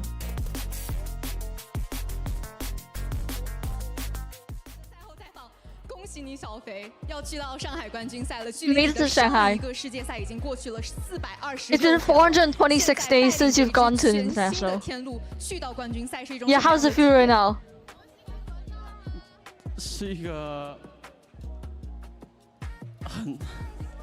Oh, I can't 对 speak 这个 Cantonese. 时刻真的非常的动容，因为这是你刚刚加入到天路的第1个赛季，我觉得就能有这么好的成绩，一定是一件很感动的事。 Yeah, it must be so emotional for you. Like first season in Thailand and you get to international. 我很谢谢天路的每一位新人。 And he says, I really thank every person in Thailand who's believed in me. 他们对我的信任真的是100%。Yeah, they've always believed in me 100%. 我说一，他们真的不会说二。我真的很谢谢他们对我的信任，这个真的很不容易。我觉得最伟大的转会都是因为他们愿意相信我。 And he says that this is like the best like move for him, like during that time, because just because they believed in him. 包括我们的教练团。He says he's received so much love from all the coaches and 他们非 management. 常的信任你，也是因为你非常的信任他们，你们彼此之间的这种支撑和羁绊，才能让你们有今天的成绩。那这也是你加入到天路的第1个赛季嘛？你刚刚也提到了，可能他们对于你的支撑，对于你的信任是支持你走到现在非常大的动力。那你觉得你来到天路之后，你最大的成长？ So how do you think you've grown in this season of 我觉得 Thailand? 我最大的成长就是收获，就是让我其实是他们sorry， 其实是他们让我再重新相信自己吧。 And he says that the biggest like growth, the biggest thing is that they made me believe in myself 对自己 again. 不断的质疑，就是我 It's 每 like 天早 there were 上 like so many 练习 doubts. 然后深夜的看录像。 And I spent like every day like watching VOD reviews, just reviewing my gameplay, 就是还是 looking at the results. They just weren't 但 very 是 good. 他们是我最大的收获，就是他们愿意信任我，让我找到了我自己。原来我是那么 OK 的， And 我是那么 it 棒 says 的。 that 我 the 真的 team 很 like 谢谢他们， made him like find 这 himself 是我 again, 最大的 made him like 收 believe that 获 he's 吧我觉 okay. 得。 队友和教练，你能够认识他们，加入到天路就是你最大的收获，认识了这么可爱的一群人。那你刚刚提到你们关系真的非常的棒，听你们的语音也好，然后你们很多的采访也好，包括说其实在你们舞台上的互动，像你跟 So the team's relationships all seem like very good, especially like the stage 觉 interactions. 得你们的互动真的特别的有爱。你们平时在私底下是怎样去建立起？ So how did you guys like build like that chemistry up? 其实 How did you 我们 guys 平 like 常 get 又会一起 to 吃 like 饭， know 一 each 起 other? 练习，一起聊天，一起玩。 He 但 said 是我 we 一直 eat 对 together, 他们 we 其实 play 都很 together, 严 we 格 work hard 但 together. 是就是我跟他们玩，但我同时对他们非常非常的严格。 And even though like sometimes I like 然后在场外就是说 have fun with them, I also kind 我 of 们 strict 平常在训练 with how 时 to 期打 how 排 to 位啊 play. 一起聊天，就是我觉得最重要的是聊天嘛。 And he 因为 says 我 most 觉得 importantly, 其实 I really do 同 chat 队 a 友 lot with 的 them. 一起应该要将心比心，把心交出来，就是我需要什 And 么。 he says that you really gotta like 你也 dedicate your 希望 heart to the 我 game. You 为 gotta 你 play 做点 it 什么 out. 我们5个人就好像我们输了第1把之后，其实大家都非常的 And 失落。我也 after 很自责 they 就 lost 是 the 没有 first 拉 match 住 in the 一些 playoffs, 很 everyone 关键 was 的东 just 西。 kind of 然后 down. 我们回去之后，就是我集合一起，大家就是我们5个人把我们的感受。 And after 情绪然后我们的 after they 需要都 lost, they 说 went 出 back 来 and just 然后我就说 had 我们 5 of 听 them 到 to 我们 talk 聆 their 听到 feelings 彼此 out. 的内心，我们就要怎么样去互相 And 的 how 帮助 how they 我感觉到 they were 真的 supposed to 有 like 帮 help 助 each 包 other. 括我在台上，其实我压力非常的大，因为 And he's even on stage, and there's quite a lot of pressure on me. 一直要看对手的路。 I keep having to like watch like VODs of the other teams. But they just keep telling me to like hold on, not give up. You can do it. 其实我在场上已经有点忍不住 And 了。 then I kind of couldn't hold it in 但是 on the stage. 真的让我非常非常的感动，就是 Yeah, they've really like 我有点 moved me. 语无 They've 伦 really 次的 inspired me. 对，就是收获了非常非常要好的一群朋友，真的能够感受到大家都是很真诚的人。那你们可能平时你也说了是一个比较严厉的一个 IGL， 那在复盘的时候 So you say that 遇到一些 you're 问题 you're 或者说 kind of 你 strict 找到了一 IGL. 些问题，你会怎样 So 去帮 how 他 do 们 you like kind of like solve 找 problems 到 with 了 them? 他们的问题之 If 后， you 我 find 会 some 告诉 problems. 他就是你的选择问题，因为我觉得 And he says that it all comes down to like the 很大的一个误区 decisions 就 you 是 make in 选手 game. 经常会觉得，我认为有这个 timing。 And sometimes you would think that maybe like you caught the timing or 背 something. 后他做出那个决定，其实是直接牵连到你后面的队友。 And it's like the decisions you make will directly affect like the how your teammates play out the 一 round. 些非常深层次的问题，但可能很 So 多 like 时候 it kind of 有 gets 时候他们会 very 就好像 complicated. 我的队友都会啊，我觉得我能做这个，我说你能做。但是你是什么情况你才能做 Yeah, 这 and 个 he says that 但 it's 是 just 这个情况 when 你 you make 最 every 好的选择 decision, 是 it's 什么 like 就是你 you 的 can make 80个 decision, 20 but 你 like 选了80个 should you 你 make 对 the 团队有利 decision? 你个人也有利，但是你只看着眼前这个，就是你太肤浅。 So 你 if 只 you 想 like 杀 look at 前 it 面 like 那个人的话 too 其实 shallow. 不能够这走不远这样。 Yeah, if you look at the situation too shallow, the team cannot like move on. 因为人教人是没办法的，你要让他去试，试完之后他会觉得哦 ，OK， 原来是 And 这样。 then you kind of really need the player to like maybe experience that situation and then learn and grow from 那 it. 其实上一次大师赛，世界记住了你，记住了多伦多狼。 The world remembered you last time, like from Wolves at Toronto. 新的天路吗？ Do you think they're gonna remember you this time in TYL? 有信心让世界记住全新的天路吗？ 绝对是有的，因为我们天路， They definitely will. 练习我们的 He says TYL will continue to work hard. 很恐怖了，我想让全世界感受一下天路的威力。 And I want this world to see how strong TYL is. 你们才是挑战者，其他人 Yeah. OK。 It's like everyone else, you are the challengers. 越来越多的观众朋友都会关注到你们，关注到天路。那接下来让我们用联想拯救这首。 And that's it for the interview. It's time for a selfie and a prize show for the audience.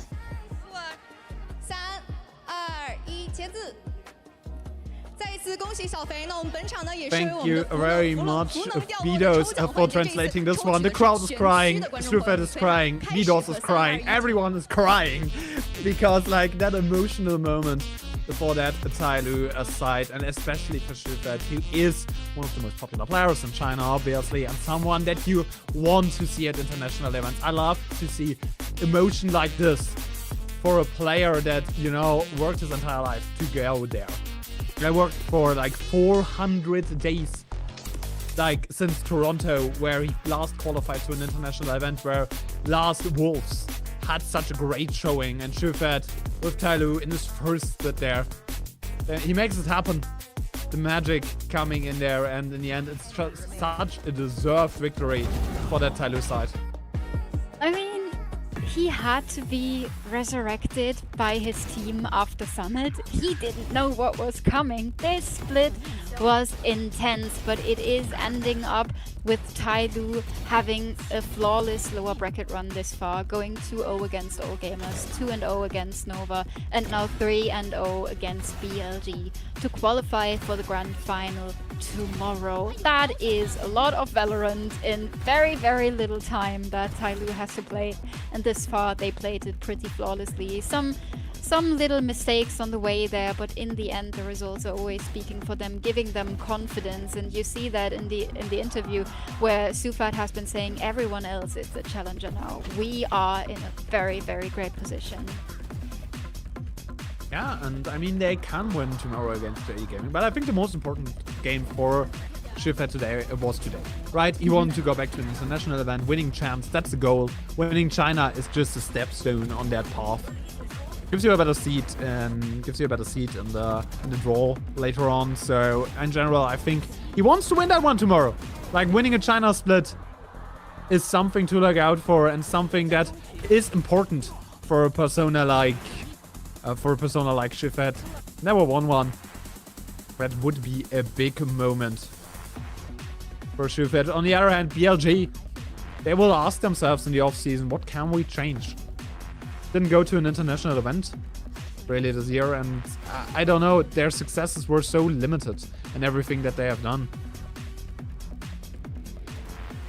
The best of answers found. At the end of the day, it was TYL over and over again, and for one last time today, we get an opportunity to listen into their comms on the server on this last map of the day on Split. 听我 call， 我下包，你准备拉2楼。2楼下一个，2楼下一个。等我带狗。来左边。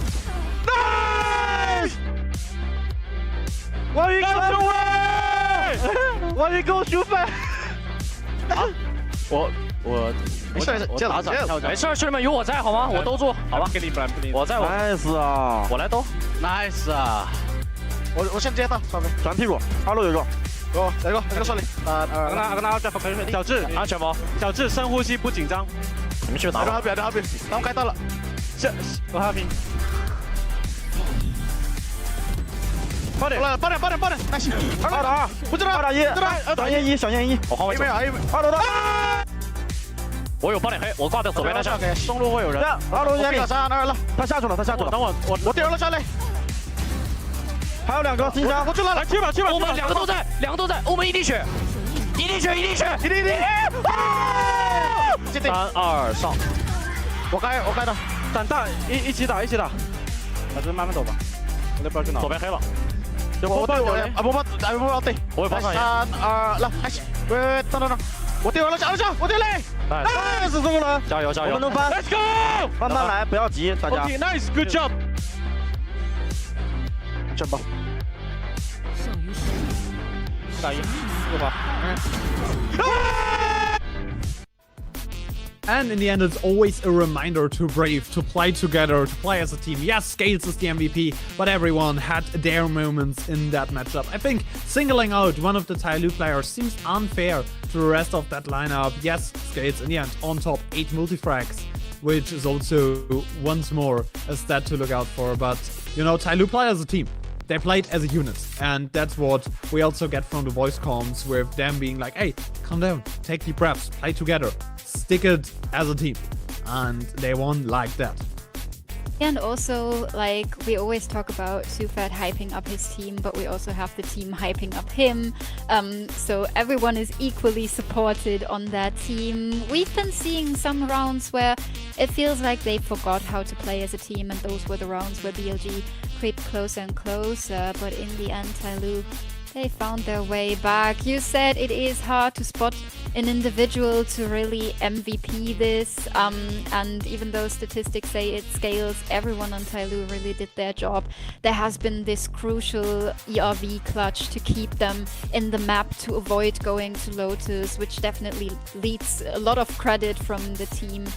But all in all, such a highlight map for sure. Such a great map to watch, such a great map to witness. A Viper duel going on top of the scoreboard, and even though some players couldn't really perform individually, maybe in the way they wanted to at the end of the day, both teams have shown us great Valorant. 16 and 16 in first frags. We see BLG struggling with the post plans quite a bit, but same thing really goes for TYL. I am beyond excited to see how TYL is gonna go up into that grand final tomorrow against JDG. Yeah, such a condensed team, such a condensed lineup, and as you already mentioned, you know, I am really hyped to see them play against JDG tomorrow, right? Playing against the team of the moment. I did not expect JDG to be there, nobody did.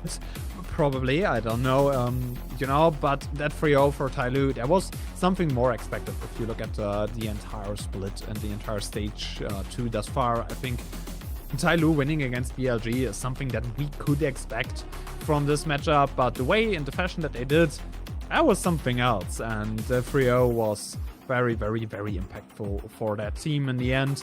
You know, tomorrow there's gonna be JDG versus TYL, 2 teams at the start of the year. Nobody expected to go to champs, nobody expected to be in the last finals here in China, you know, but that's the VCT China for you. Anything is possible. There will be a small video, I think for BLG coming up, but you know, in the end for them, what's next? That's a big question also for me. You know, what's next? What's coming up? Are they changing? Are they making anything out of this? Are they trying to remove some of the players who are maybe their staples? You know, maybe it's the time where YZ is looking for a new team, where someone like Russia or also Neff is trying to look for new horizons. It's a lot of question marks for me in terms of BLG. Not making an international event in the entirety of 2026 is something that's below the standards of BLG, if we're gonna be honest. Yeah, absolutely. And it's always in question when you get this far with a team, but then again, not far enough. Do you make changes, or do you try to work with the roster that you have? Are your individual players looking forward to stay with you? But those are questions that BLG have to answer in another day. We are looking at their video right now. 其实也是一刻都被这个机会拉出来，让我们恭喜狼队拿下了第2张地图的胜利。掌声还是要送给 BLG， 但他们也做过非常努力的调整，都有收益，而且小便已经到了最后 ，Life 收掉了Yosemite， 前中期他们是 OK 的，感觉来到一个比赛的中后末段，总会出现一些莫名其妙的失误。Knife 他的新的一位指挥的加入，觉得可以明显的补上这样一个短板。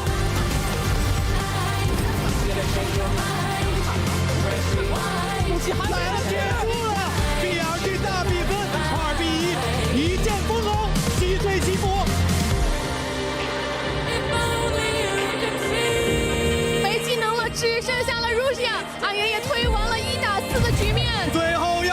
输了。BLG 的进步也是让大家有目共睹，期待他们之后能带来更好的表现。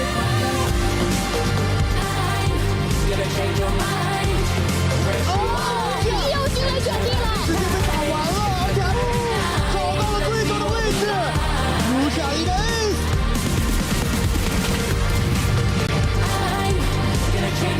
无畏的翅膀都在，山城翱翔，恭喜 BLG 成为2025 VCT 真的年度总冠军。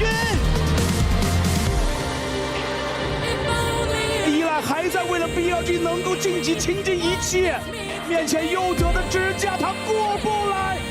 我觉得对于 BLG 来说，这个赛段同样也是充满了波折，大家的实力太过于接近，每一场比赛你都应该全力去争取拿下。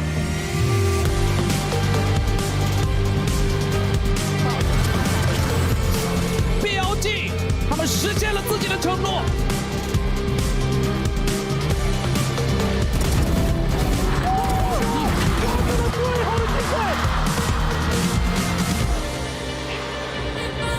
面对低谷，就是首先就肯定第一点就是要去先接受嘛，因为事情已经发生就没法改变，然后就可能得想着不要在同一个地方跌倒2次。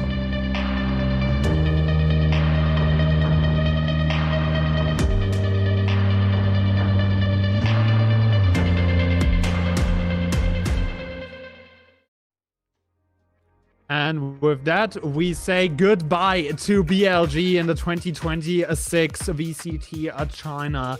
And I mean, in any ways, they gave us some great performances, but always being the 5th best team in China does not get you to the Champs tournament in the end of the year. And, you know, BLG is a really weird story this year, with K-Knight at the start of the year being hospitalized before their qualification match to Master Santiago, which I think they had a chance winning. EDG was not that good in that moment. And on the other side, them not finding their rhythm throughout the entire year. Players like YZ not stepping up as much as they used to be. Like, maybe this team is just past their prime, past what they can inflict. I mean, he still holds the single map kill record, YZ, with 40 kills. And they won a VCT China stage, but still it feels like BLG, the team that's, you know, incomplete in some ways, but we still have one more day of the old VCT China format left. Tomorrow will be the last one. JDG facing off against TYL. Shurfet will end up maybe winning the last stage of VCT China in the old format. With that said, this was Akamaskentank. Today, tune in tomorrow for our last game to determine who's gonna win VCT China Stage 3 in 2026. Have a good one, stay safe, and see you tomorrow.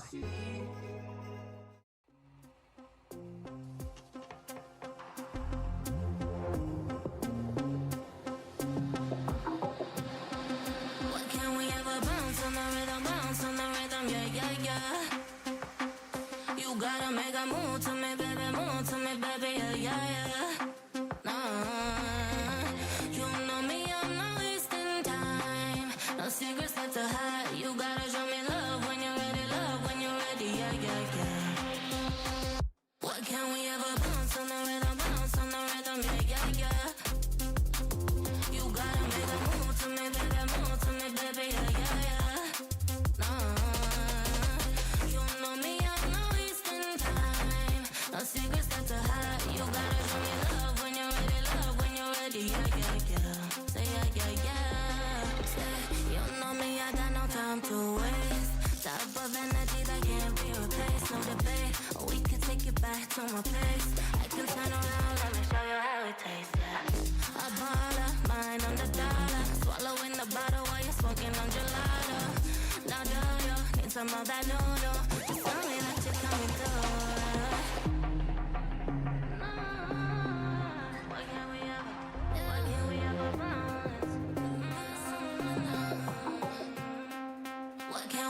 Bounce on the rhythm, yeah, yeah, yeah.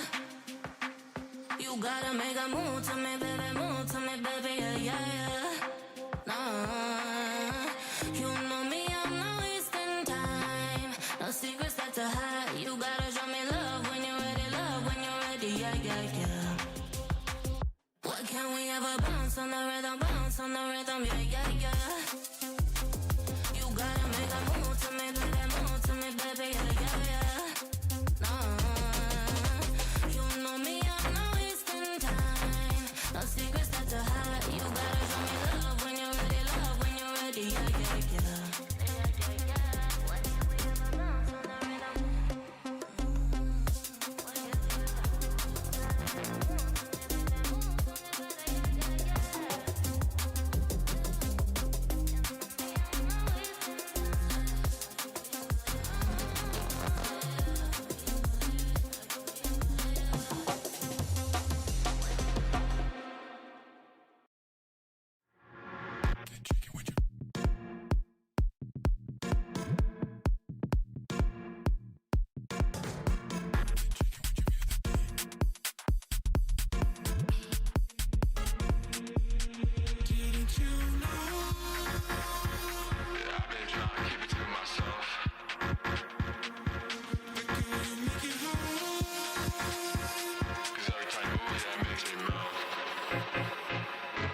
If you catch my drift.